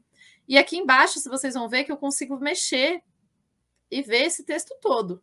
Tá vendo que bonito? Você desenrola o manuscrito, né? Você desenrola, olha que bonitinho aqui. E não só isso, se eu colocar meu mouse aqui em cima, ele me fala capítulo 19, verso 4. E eu consigo olhar, eu consigo ampliar e ver cada verso desse texto que tem mais de 2000 anos. Então, nem tudo dos manuscritos do Mar Morto estava naquele jeito, mas a maioria estava. Tem coisas tipo essa. E quando eu falo que ele é um manuscrito lindo, eu sei que é porque eu pesquiso e tudo mais, mas é porque, gente, olha a qualidade dessa escrita. Tá vendo? É bonito mesmo, foi feito com cuidado, assim. Isso tem mais de 2000 anos de idade, tá aqui esse texto. Nossa, o padrão das letras é incrível, né? É incrível, é impressionante. Deixa eu tirar um pouco o zoom. Ó, uma coisa que é interessante de observar, estão vendo que tem uma linhazinha aqui? Às vezes, nos manuscritos, a gente encontra essas marcações de linhas, porque as pessoas faziam linhas para poder escrever desse jeito. Olha como é bonito. Né? É lindíssimo. É bom lembrar que enfatizar isso. Essa inteireza é uma exceção. É uma exceção. A maior parte a gente tem pedaços. A maior parte são aquilo que eu mostrei. E vocês, assim, eu acho que o pessoal comentava que ninguém conseguia trabalhar por muito mais de 2 ou 3 meses nisso. Porque vocês imaginam o quão cansativo é você passar o dia inteiro pegando pedacinhos, juntando, pegando pedacinhos, juntando, pegando pedacinhos, juntando, pegando pedacinhos, juntando. E daí o que eles fizeram? Eles juntavam os pedacinhos, eles colocavam em placas de vidro, e daí colocavam um papelzinho identificando qual que era aquilo, quando se conseguia identificar. Então, os textos, os 40%, os textos que já eram conhecidos, a gente conseguia identificar fácil. E daí, né, anotava ali qual que era o pedacinho, e a partir daí você tirava as fotos. Então, a gente tem fotos dos anos 50 desses manuscritos. Também já se fazia, tirava com infravermelho e tudo mais, e a partir daí você tinha, né, você já tinha uma base para fazer as edições. Quando a gente fala em fazer as edições, é justamente esse processo de publicar os manuscritos, né? Que é a segunda etapa, depois de descobri-los, você publica. E nesse processo todo, surge um pouco do mistério do pessoal achar que porque estão escondendo os manuscritos. Não estão escondendo os manuscritos, não tem gente suficiente para ficar fazendo trabalho de olhar pedacinho, juntar pedacinho, procurar pedacinho, limpar pedacinho e assim sucessivamente. Além disso, às vezes tem muita crítica sobre esse time inicial, porque várias das coisas que eles fizeram não foi a melhor prática. Por exemplo, você pegar pedaços de couro e colocar entre 2 vidros não é ideal. Porque se entra umidade, essas coisas colam no vidro e você não consegue tirar direito. Então, tem muito dano que foi feito aos manuscritos por esse primeiro time, ou pelos times. Mas isso não é nenhum demérito a eles. A gente nunca tinha encontrado um grupo de manuscritos tão grande desse período. Então, muito do que a gente sabe sobre preservação de manuscritos hoje veio também dessa experiência que a gente teve com os manuscritos. Então, eles são fundamentais para a gente entender como que isso foi reestruturado, como que isso aconteceu depois. Eu tenho grande admiração, na verdade, por esse grupo inicial que trabalhou com os manuscritos. Foi um trabalho muito grande. Hoje em dia, a gente tem tudo online, e a gente tem as edições e tudo mais, mas ainda assim, é incrível. E um dos primeiros manuscritos, eu trouxe toda essa história um pouco para vocês conhecerem, um pouco para vocês saberem também. Uma das primeiras coisas que se soube dos manuscritos é um manuscrito chamado Regra da Comunidade. Ele é um grupo de regras de uma comunidade. Falei que os nomes aqui eles eram óbvios. Ótimo. E ele tem, então, regras do tipo, para você se juntar a essa comunidade, essa Yahad, para você se juntar a Yahad, você tem que fazer isso, você tem que abrir mão das suas possessões, você tem que se manter puro por isso, isso, isso. Tem várias regras. Várias regras. E a partir do momento que o pessoal achou isso, e era um grupo que estava no deserto, alguns acadêmicos falaram, caraca, acho que a gente encontrou os essênios. E os essênios era um grupo que a gente já sabia sobre eles, de textos de um outro cara chamado Joséfo, que é um historiador da antiguidade, por sinal, caras mais fantásticos da antiguidade, doidíssimo, né? Sim, tem várias histórias. Uma coisa ele era doido mesmo. Não, as histórias do José são todas que você olha e fala, tipo, meu Deus, gente, como assim, velho?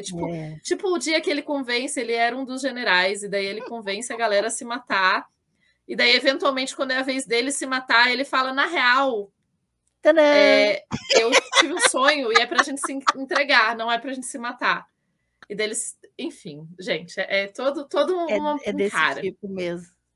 E Joséfo descreve nos textos dele um grupo de judeus, de novo, né, a ideia de que existiam várias formas de praticar o judaísmo, que seriam chamados essênios, e que seriam esse grupo que está e vive no deserto e tudo mais. Então, assim que o pessoal achou regra da comunidade do deserto, e conhecia já, porque não é só o Joséfo, tem outros historiadores da antiguidade que falam também sobre essênios. Eles falaram, achamos os textos dos essênios. E essa história pegou. E por muitos anos, Qumran e os manuscritos eram chamados de manuscritos dos essênios. Manuscritos dos essênios. Só que hoje em dia a gente já sabe, a gente já colocou muito mais nuance. A gente sabe que os textos que são identificados como sectários não necessariamente são sectários, porque tem várias teorias sobre linguagem que é utilizada em textos sectários, tem várias outras questões, mas a gente sabe que não.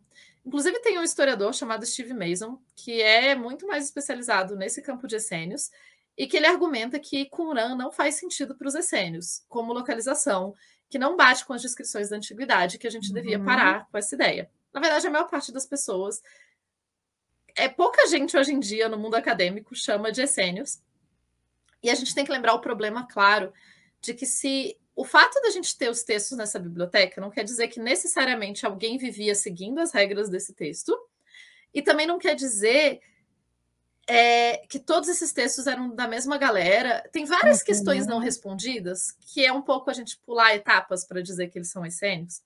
Então, eu espero que eu tenha ajudado a responder um pouco essa ideia de tipo, como se fala Qumran, os essênios. É muito comum no mundo de místicas o pessoal falar de essênios.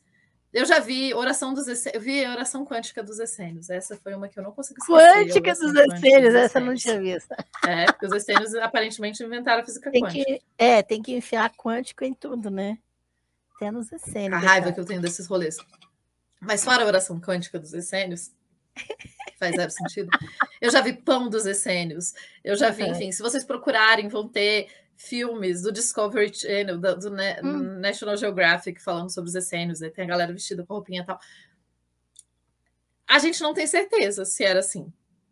Então, a gente tem que colocar nuances e a gente tem que falar um pouquinho mais dessas nuances para ficar um pouco mais claro. Eu espero que vocês tenham... que isso tenha dado uma base melhor para a gente conseguir debater as outras coisas. E para vocês verem realmente como foi difícil essa descoberta, né? E como ainda é um campo de pesquisa recente. Porque a publicação final foi feita em 2009, se eu não me engano, o último livro com publicação de texto desses. Sem contar que a tradução e publicação não quer dizer ainda tanto o acesso.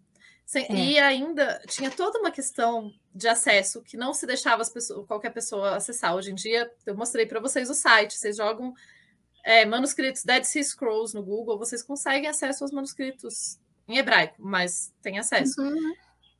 Isso é uma coisa nova. Foi só nos anos 90 que a biblioteca como um todo ficou acessível para mais pesquisadores. Então, pensem aí que é um campo de estudos que, em várias medidas, tem coisas que só tem 30 anos de pesquisa. Assim. Então, é relativamente recente. Com certeza. Ah, lembrando que o link do site que a Tupá acabou de mostrar para gente, eu já coloquei nas referências aqui na descrição da live. Então, quando acabar a live, você abre ali a descrição, o texto que está embaixo do vídeo, e tá lá as referências, tá? Inclusive o link desse site. E já coloquei também, só para vocês conhecerem o Steve Mason, que fala, que é pesquisa sobre isso especificamente. É bom a gente ter referências de pessoas que estão diretamente envolvidas nesses materiais. Perguntaram aqui se você traduz esses manuscritos. Sim. Eu faço o que a gente chama de tradução de trabalho, né? Eu não sou uma especialista em tradução. Então, as minhas traduções, eu não faço elas com o objetivo de ser a melhor tradução. Eu faço elas com o objetivo de facilitar o meu trabalho. Então, eu traduzo. O grupo de manuscritos que eu trabalhei no doutorado eram 7 manuscritos. Uhum. A maior parte em hebraico, tinha um em aramaico, então eu traduzo tanto do hebraico quanto do aramaico. E as traduções, né, da minha tese e tal foram todas eu que fiz. Claro, apoiada em muito trabalho dos outros. Não é uma coisa que eu faço, tá, gente? Assim, você jogar um texto na minha frente, eu não saio lendo. Porque é isso, é uma tradução acadêmica. Então, eu sento com dicionário, aí eu passo um tempão, enfim, é todo um outro processo, assim. Mas sim, eu traduzo.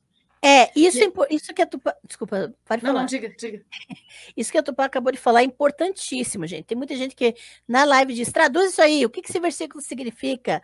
E olha, o trabalho de tradução é você... Eu já mencionei isso em outras lives, mas você pega um texto, no caso dos textos da Bíblia Hebraica, é você pegar as ocorrências todas onde esse texto acontece, para saber os contextos e as possibilidades de tradução. Não é uma questão que você pega e responde na hora. Quem responde na hora não fez a pesquisa, entendeu? A gente precisa ter cuidado. Você tem que escolher se você quer a resposta na hora ou se você quer a melhor resposta. Entende? É isso, assim, é tipo... Especialmente quando a gente está falando... Quando eu estou falando do 4Q511, só tem uma cópia, gente. Então, eu não preciso comparar ele com várias outras cópias. Eu posso falar sobre as coisas um pouco mais, assim. E eu passei anos estudando ele, então eu consigo fazer assim. Agora, não é qualquer manuscrito marmoto você colocar na minha frente, eu vou olhar e vou falar, ok. Eu posso te dizer coisas básicas sobre ele, a partir do qual caverna... eu sei alguma coisa, porque eu sei a base disso, mas não é isso, né? Pesquisa, ela demanda muito mais tempo mesmo. E eu tinha visto alguém perguntar também sobre como que as pessoas escreviam nas peles, né? Sim. Coisa. Com que material? Com tinta. É tinta, gente, tinta.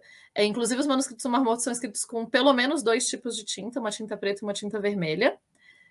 Nos meus sonhos, algum dia a gente vai ter análise química de todas as tintas e a gente vai poder saber se existe alguma diferença entre tintas. Não aconteceu. Tem um problema grande que boa parte dessas análises são análises que destroem o manuscrito. Sim. E ninguém está disposto a destruir nenhum manuscrito para fazer análise muito de tinta. Riscado. Não. Então, esse é um dos motivos também pelos quais a gente não usa muito carbono 14 para datar os manuscritos. Já foi utilizado em um manuscrito ou outro, mas o consenso meio que no mundo acadêmico é que não vale a pena, porque a datação de carbono 14 ela é muito genérica, ela não te dá uma datação muito específica, e ela destrói o manuscrito. Então a gente fala, cara, a gente consegue chegar a essa mesma conclusão sem destruir nada, a gente faz a nossa técnica que não destrói, que é melhor. Sim. E Tupá, qual é a diferença entre os manuscritos do Mar Morto e os textos massoréticos? Então, os manuscritos do Mar Morto... Bom, a primeira diferença é os manuscritos do Mar Morto são mais antigos, né? Essa é a primeira diferença básica. Os textos massoréticos são de quase, dependendo do texto, a gente está falando de quase 1000 anos depois, dependendo da versão. Então, os textos massoréticos são uma versão medieval dos textos. E os massoretas, eles tinham um problema muito importante. Os manuscritos do Mar Morto não têm vogais, gente. A língua hebraica, assim como o árabe, são línguas que não têm vogais. Na escrita, né? Na escrita. Elas têm... a escrita delas segue uma lógica diferente da nossa lógica, na qual a gente coloca vogais. Eles falam vogais, com certeza. As vogais fazem diferença para você saber que palavra é o quê, porque às vezes o mesmo conjunto de letras pode significar coisas diferentes com vogais diferentes. Isso é uma treta. Mas o manuscrito do Mar Morto não tem vogais. E, eventualmente, a princípio, quando todo mundo fala aquela língua e você conhece aquela língua, você consegue saber o que está escrito.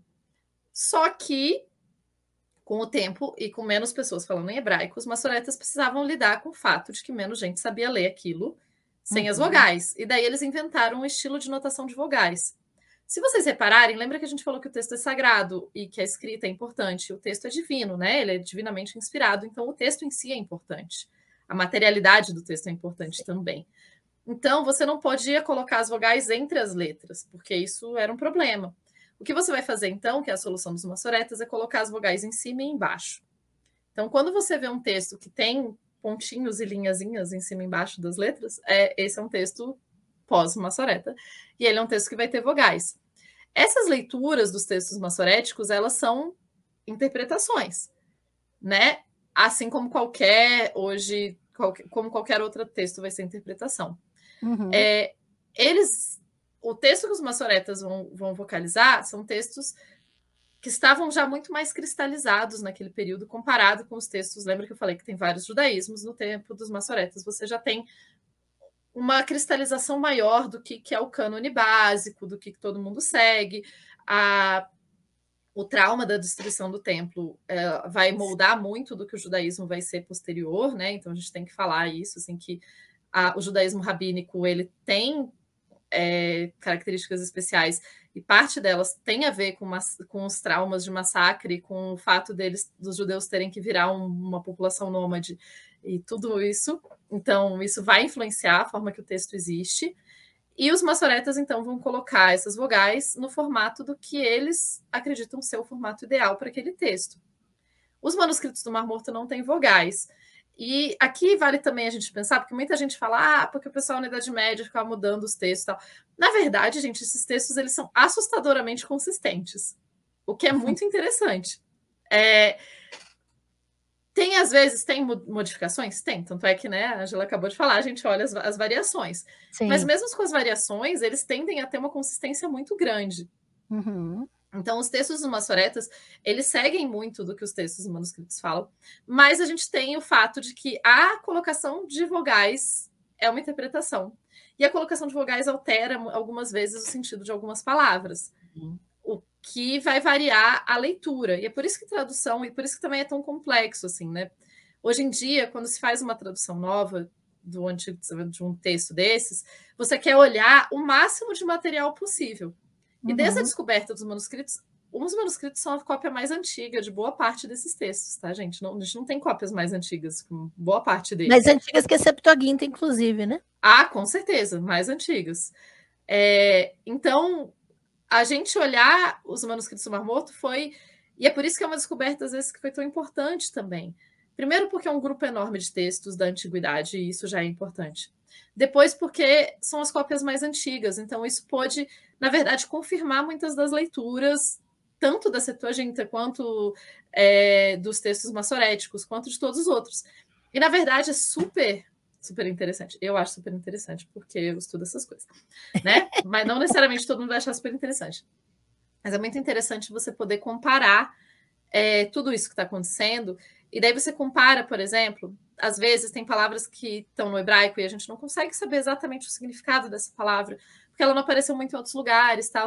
Aí você pega o texto do manuscrito do Mar Morto, aí você compara com a Septuaginta, porque daí você vê como que o pessoal da Septuaginta traduziu esse termo aqui. E como que esse termo aqui depois foi traduzido para... Como que esse texto foi traduzido para Vulgata? Como que ele foi traduzido para coisa, né? Então, gente, só para vocês...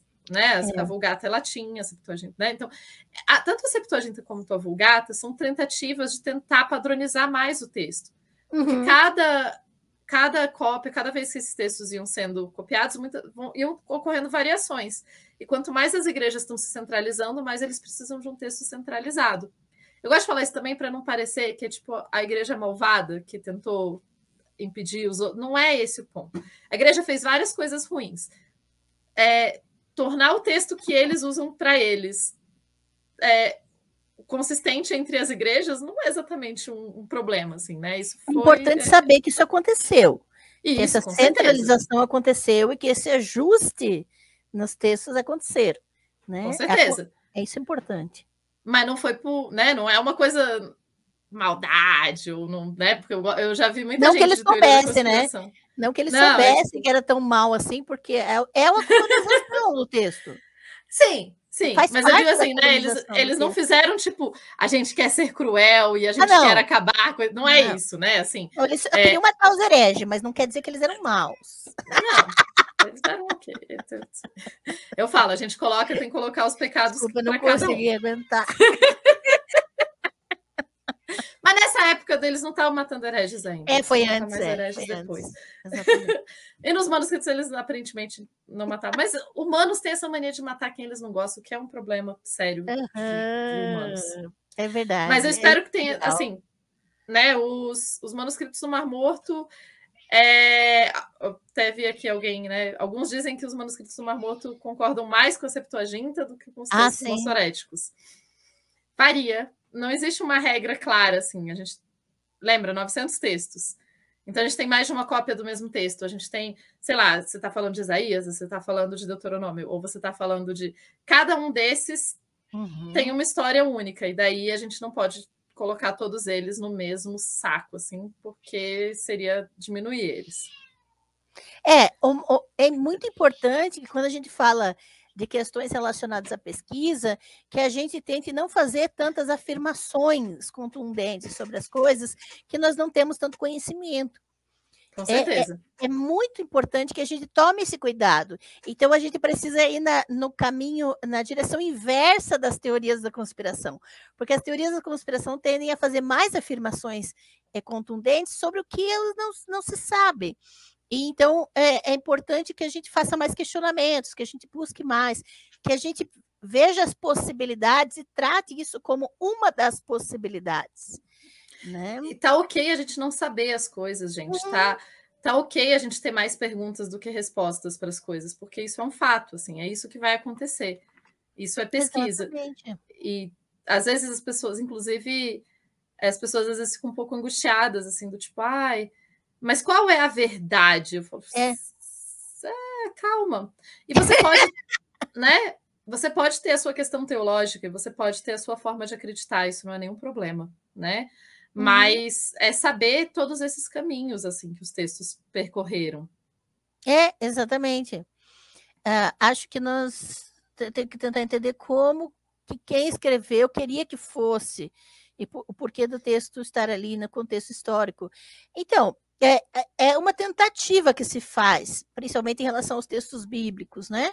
Mas, assim, aí a gente precisa de um esforço interdisciplinar, e mesmo aquilo que a gente propõe não é uma possibilidade fechada, não é única, né? Então, nós temos hipóteses, nós temos indicações, indícios, poucas evidências.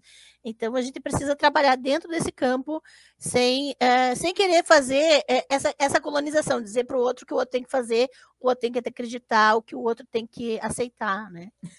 Né? Deixa aí Exato. cada um com o seu. Deixa aí com o seu, deixa as pessoas. É isso, deixa as pessoas acreditarem ou não nas coisas, tá tudo bem, gente. E olha, mas eu preciso falar, né? Você sabe que eu tenho uma questão que eu preciso que você fale, que é o que você pode dizer sobre os manuscritos do Mar Morto que estão em exposição no Museu da Bíblia em Washington, nos Estados Unidos. Eu preciso que você me fale sobre isso. Então, gente, a questão. Eu falei para vocês sobre a descoberta, né? E isso é tão importante falar sobre a descoberta por isso. A gente falou sobre a descoberta, a gente falou que os textos foram levados por um moço chamado Cando, que era um cara que vendia antiguidades e tal. E, eventualmente, após os anos 2000, alguns dos filhos do Cando falaram que, na real, ele não tinha vendido todos os manuscritos e que ainda tinham alguns manuscritos que estavam guardados num banco na Suíça. Isso não quer dizer que era porque era um grande segredo esse manuscrito. Não, é só porque tipo ele aparentemente ele decidiu guardar alguns para ter uma reserva, né, caso ele precisasse de alguma coisa. Bom, tudo bem. Então, depois dos anos 2000, começam a aparecer no mercado de antiguidades alguns textos, alguns manuscritos para vender. A maior parte dos acadêmicos ficou meio curiosa e desconfiando. Né? A gente falou, peraí, como assim? Você tá, de onde está ouvindo esses textos? Aí teve essa explicação, mas nem todo mundo se coisou. Apareceu gente dizendo, não, a gente já tinha esse manuscrito há mais tempo, pãs, então tudo isso começou a deixar as coisas mais confusas. Quando começou a deixar as coisas mais confusas, um dos lugares onde apareceram manuscritos foi o Museu da Bíblia. No Museu da Bíblia tem várias questões importantes sobre eles. Uma das questões importantes sobre eles é que eles já foram, eu vou falar só de condenações, eles já foram condenados por tráfico de antiguidades. Então, esse é o ponto número 1 para a gente pensar assim, e para a gente saber como que, né, o que acontece. Bom, aí, com essa desconfiança dos textos e tal, e aqui eu vou também dar meu braço a torcer para os pesquisadores que trabalham no Museu da Bíblia, né? Porque uma coisa são os criadores do museu, outra coisa são os pesquisadores que estão trabalhando lá hoje em dia. Os pesquisadores que trabalham no Museu da Bíblia, e teve todo um processo, eles falaram, não, a gente quer que sejam testados os manuscritos daqui. Falaram, não é para, a gente não vai, não, vamos testar, vamos ver se eles são mesmo manuscritos reais, se eles são parte do grupo dos manuscritos do Mar Morto ou não. E daí, inclusive, eu tive numa conferência em dezembro com parte da equipe que testou os manuscritos, então tenho referências frescas disso. Eles, então, fizeram vários testes com os manuscritos. Alguns dos testes que foram feitos é olhar esses textos dentro do microscópio, e aqui vai a parte importante de eu ter falado para vocês, lembra que eu falei que precisava guardar essa informação. O fato do pergaminho ser liso e ser muito bem... Ele ser muito... parece quase um papel quando você olha. E nos manuscritos do Museu da Bíblia, o que a gente vê é couro e não pergaminho. E essa é a primeira indicação de que tem alguma coisa errada, porque não era para ser pergaminho. As pessoas da antiguidade não saem escrevendo em qualquer pedaço de couro. O couro do pergaminho ele tem uma preparação específica para a tinta ficar e tudo mais. Então, quando se olhou esses manuscritos no microscópio, começou a se perceber que a superfície do material era muito rústica para o que se esperava de um manuscrito. Além disso, outra coisa que a gente começou a perceber é que algumas das sujeiras que estavam nesse manuscrito, a tinta estava passando por cima da sujeira. E o que a gente esperava é que a tinta estivesse por baixo da sujeira, porque você está me dizendo que a pessoa não limpou o pergaminho antes de escrever, e dessa sujeira está aí há 2000 anos atrás, isso é estranho. Então, essas são algumas das evidências que foram utilizadas. Tem outras pesquisas que foram feitas. Nenhum dos manuscritos foram só testes não invasivos. E a teoria principal é que esses manuscritos foram feitos por alguém que forja muito bem manuscritos. Eles foram comprados por somas de dinheiro exorbitantes, tá, gente? Eles valem um preço surreal de dinheiro. Alguém que sabe forjar bem. É alguém que entende do tema. Claro que tem várias fofocas do tipo, quem que você acha que é quem que é o falsário dos manuscritos? Isso tem essas fofocas, mas, né? Deixa as fofocas lá. Certo. Mas uma coisa importante da gente saber é que eles não falam nada demais, no sentido assim, para não levantar suspeita, esses manuscritos, eles repetem coisas que outros manuscritos já falaram, eles não trazem nada de escandaloso, eles não trazem nada de suspeito. Isso é importante. Inclusive, desconfiem, viu, gente? Quando um texto traz uma coisa muito escandalosa e que não parece em nada com os outros textos do mesmo grupo, você pode olhar e falar, então, será que, né? Ainda mais num contexto desse que é dos manuscritos. Então, eles eram, sei lá, eu não conheço os 9 fragmentos do Museu da Bíblia pessoalmente, assim, não sei eles de cor, mas eles eram, sei lá, uma cópia, um trecho de Isaías, né? Sei lá, tem vários outros tem Isaías, tem cópias várias, os manuscritos está tudo bem, assim, não é nada muito diferente. Então, foi muito para não levantar suspeita.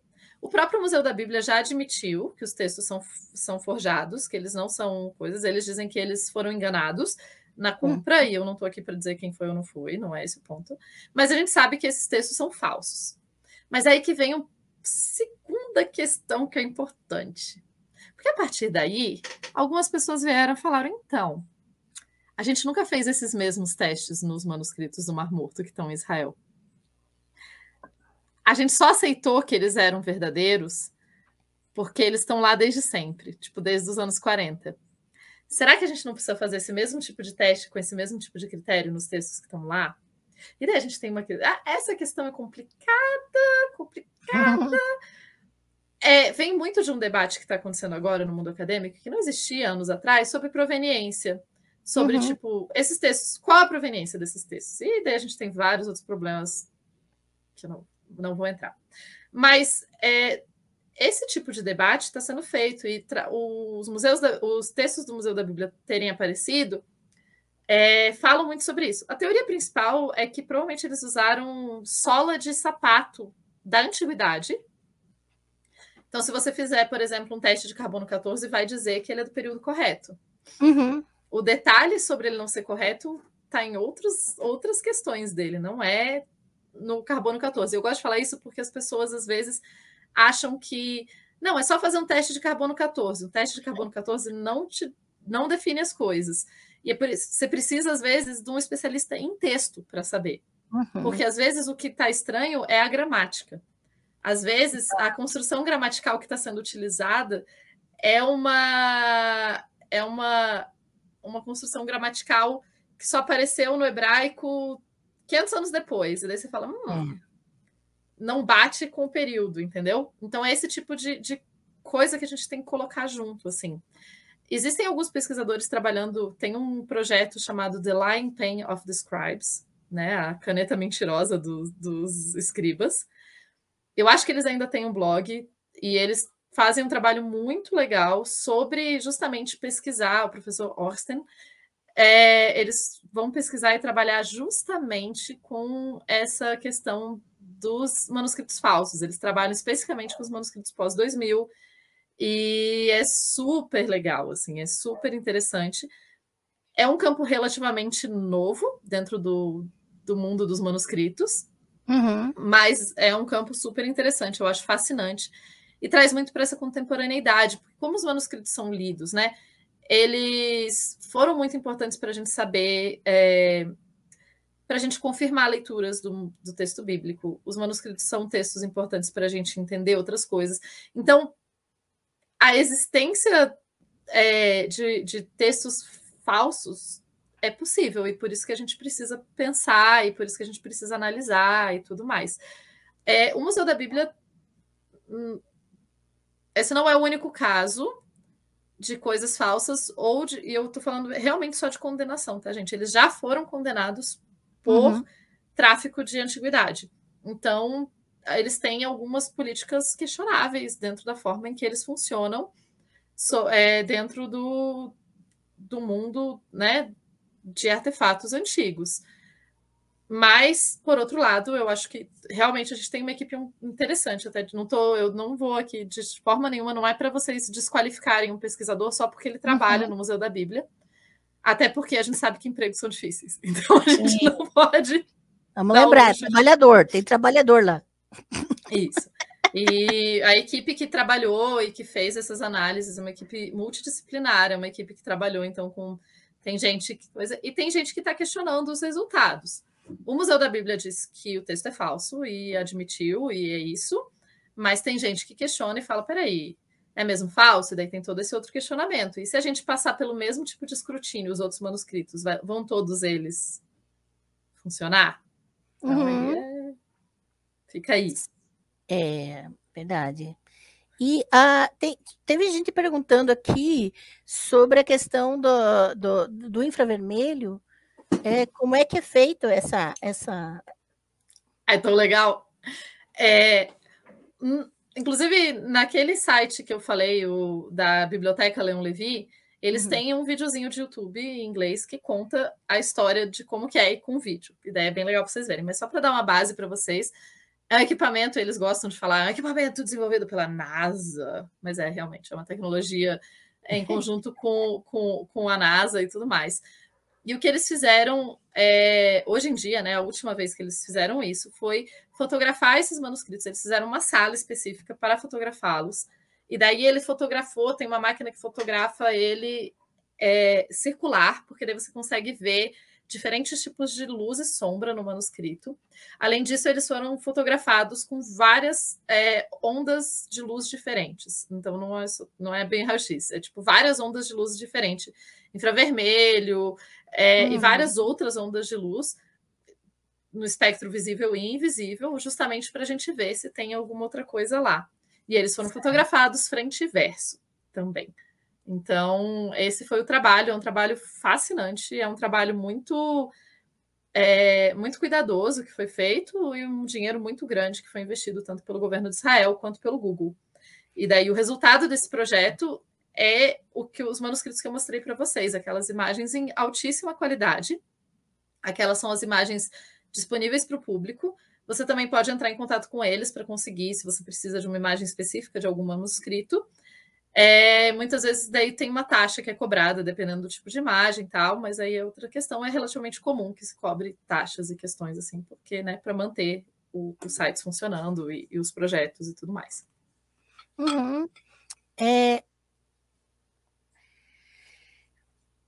Uma questão, né, para a gente ir fechando, claro que tem algumas outras questõezinhas do pessoal, mas antes de fechar com as questõezinhas, que cuidados um estudante leigo, né, que não é formado na área, deveria tomar para quando vai pesquisar utilizando sites de exposições ou buscando por partes dos manuscritos do Mar Morto? Que fontes você julgaria confiável recomendar?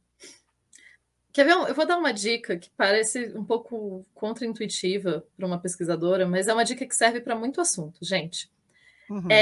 Deem uma olhada na Wikipédia. E, bom, a Wikipédia, além de ter textos decentes, mas o que eu quero que vocês olhem na Wikipédia é justamente as citações da Wikipédia e os links externos da Wikipédia. Então, vocês vão lá, procurem Manuscritos do Mar Morto, aí vocês vão ver as citações. Ali vão estar... Normalmente, ali tem uma coleção de acadêmicos que trabalham com isso, que são mais reconhecidos ou mais antigos no período. Então, não é para pegar, não é para vocês lerem a Wikipédia pela Wikipédia e pronto. É justamente usar a Wikipédia como essa fonte de bibliografia. E isso facilita muito, isso serve para quase todo assunto. Você pode começar pela Wikipédia. Você não pode acabar na Wikipédia, mas começar pela Wikipédia é bom. Não acabe na Wikipédia. Mas comece pela Wikipédia. Inclusive, boa parte das páginas hoje em dia da Wikipédia tem um trabalho muito bem feito de monitoramento, então não tem tanto... As informações tendem a ser relativamente bem escritas. Até vem escrito em cima, vocês já repararam? Que vem assim, esse texto está sem muitas fontes, desconfie das informações.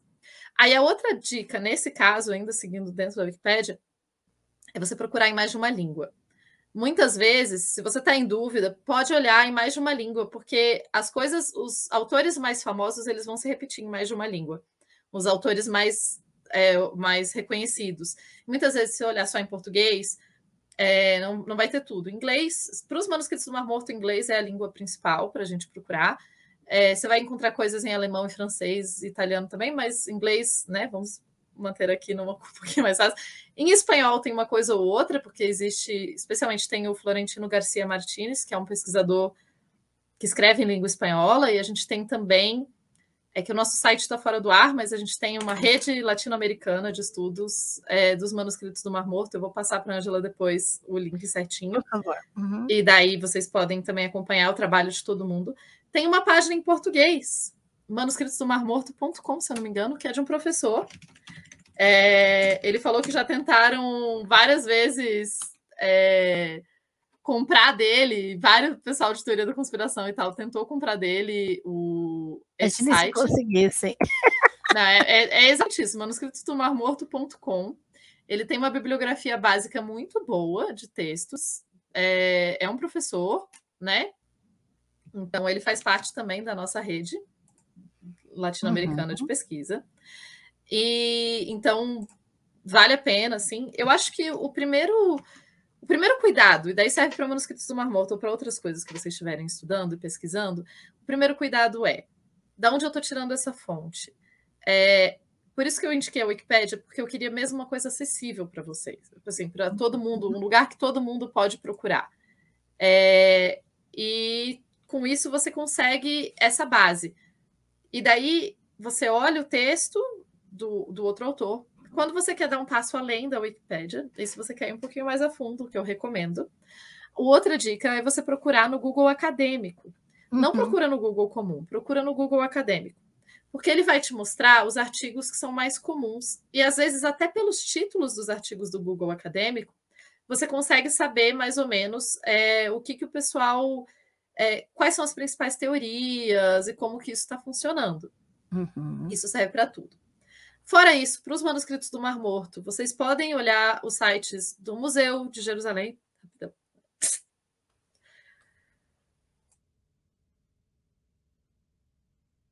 Saúde. Obrigada. Eu estou na minha fase de alergias do mundo. O mundo, essa época do ano, ele não é muito amigável comigo.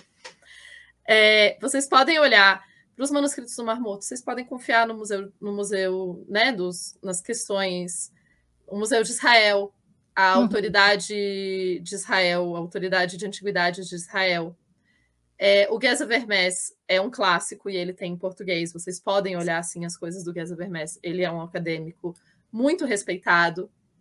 Eu não diria, o Geza Vermes não pode ser, o livro, a tradução dele mais clássica, mais básica que você encontra por aí, não pode ser usada tanto se você for fazer um trabalho acadêmico em cima da coisa, porque daí você já precisaria um pouquinho acima. Mas Geza Vermes, excelente, um excelente acadêmico, um cara super respeitado. O trabalho dele é muito bom. E eu acho que a partir daí você já tem uma boa base para procurar coisas.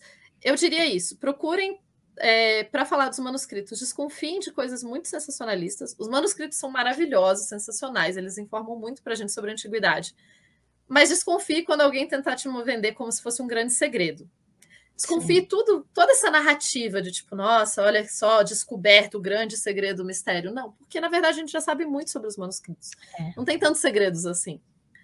Tem muita coisa que a gente jamais vai saber, mas não acho que vai ter esse grande segredo, ou tipo, porque o Vaticano está escondendo. O Vaticano nem tem os manuscritos. Nem tem como o Vaticano esconder os manuscritos porque não está com eles.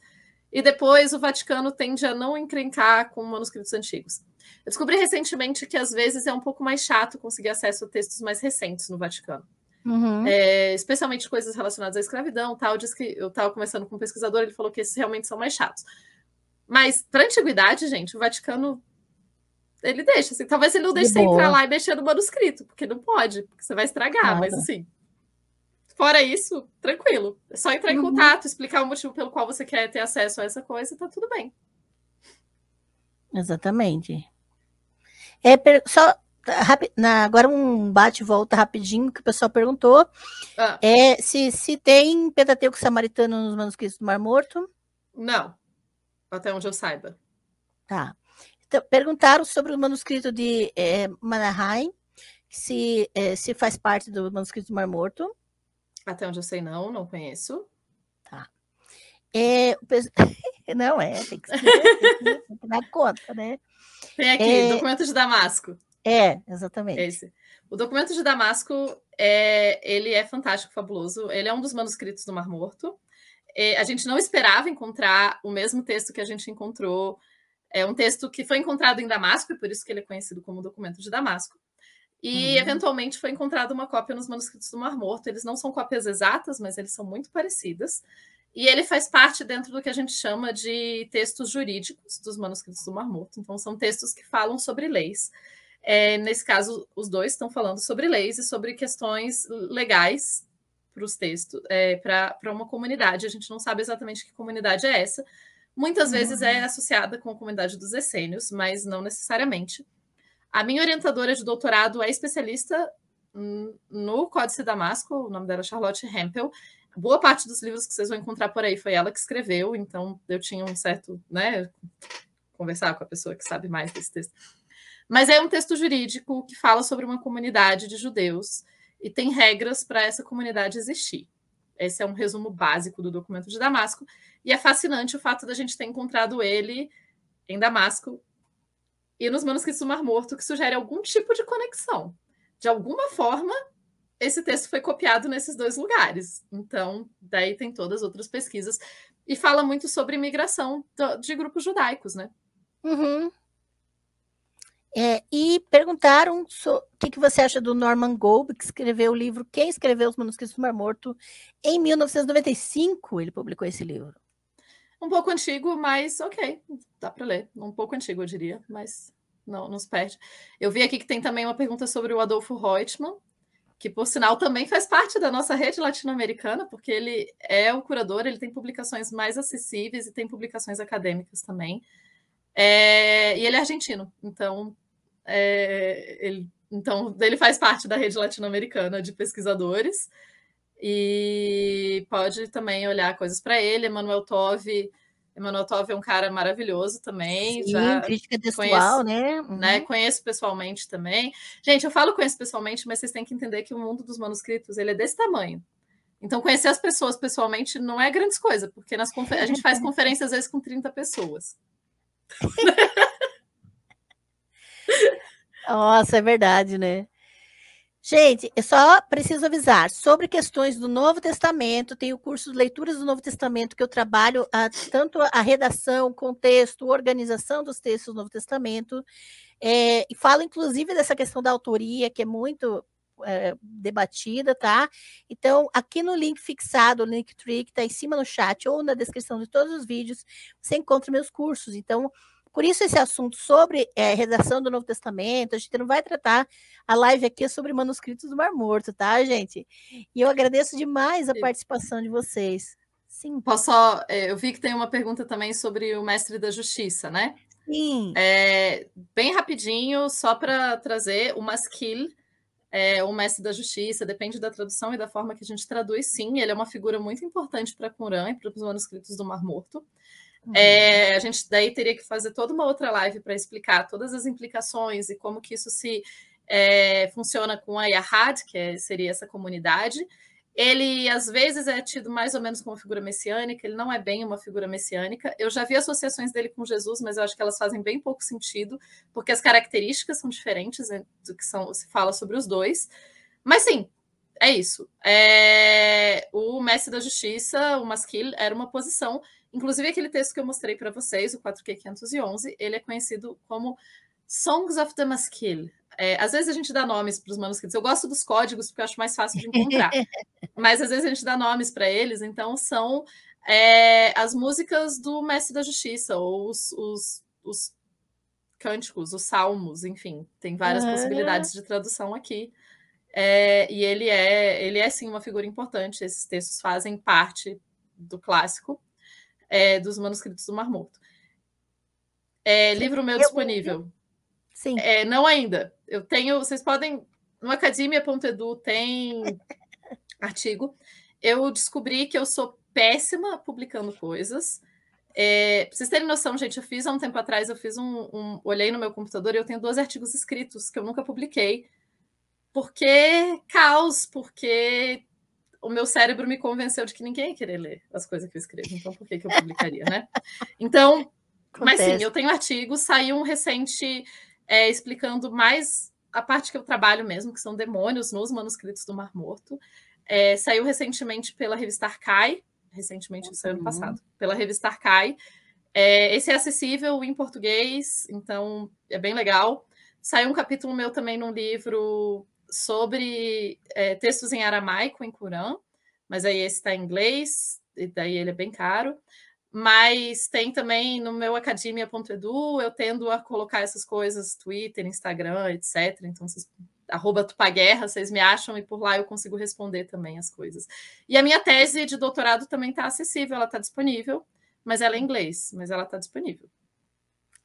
E olha, aqui na descrição da live vai ficar os links das referências que a Tupá mencionou, as redes da Tupá para você ir atrás dela, o link da tese dela e essas publicações. Então, aproveite depois da live, vai ali aqui na descrição, embaixo de todo o vídeo do YouTube tem um texto, tem uma descrição do vídeo, e lá tem as referências, pesquise os links, vão atrás. E é importante que vocês verifiquem por si mesmos. As lives são um norte para esse assunto, para que a gente continue construindo. E Tupá, muito, muito, muito obrigada. Você é maravilhosa. Olha, o canal é a sua casa, sinta-se sempre em casa. E espero que a gente consiga agendar outras lives, né? Já anotei 3 assuntos que a gente pode botar. Vai acabar sendo mensal aqui. Vamos Encontro com fazer mais Tupá. lives. Encontro com Tupá. Encontro com Tupá. Não, eu achei super legal, porque eu falo muito desse assunto, né? Pra vocês terem noção, gente, esse mês eu gravei dois podcasts sobre manuscritos do Mar Morto, contando um pouco da história e tal, mas cada vez que a gente fala, a gente consegue trabalhar ter coisas diferentes e as perguntas. O legal da live é poder ter as perguntas e a gente poder trabalhar. E, por exemplo, falar de textos massoréticos é uma coisa que eu raramente tenho chance, e poder trocar com você é fantástico, porque eu te admiro muito também, Ângela. Então, obrigada, é muito legal. Vai, obrigada. E olha, lembrando que essas lives semanais agora são patrocinadas pelo Espaço das Deusas, que é a comunidade de membros aqui no canal, que além de patrocinar as lives com seu apoio mensal, concorrem a livros mensalmente, tem direito a receber um pacote de materiais da editora Monstro dos Mares e muito mais. Então, gente, aproveitem, tornem-se membros, apoiem, porque toda semana agora tem live. Dia 2, semana que vem, temos lives com Helena Vieira sobre sexualidade da antiguidade e textos paulinos. Não percam, gente. Olha só esse tema, gente. Sexualidade é um tema muito legal. Eu acho divertidíssimo. A gente vai e eu pretendo ainda vou começar a traduzir um texto que vai falar sobre o conceito de sodomia na história. E aí a gente vai daí para baixo, amiga. E só vai ter live importante aqui, como já tem tido. Olha, gente, aqui não tem porcaria não, hein?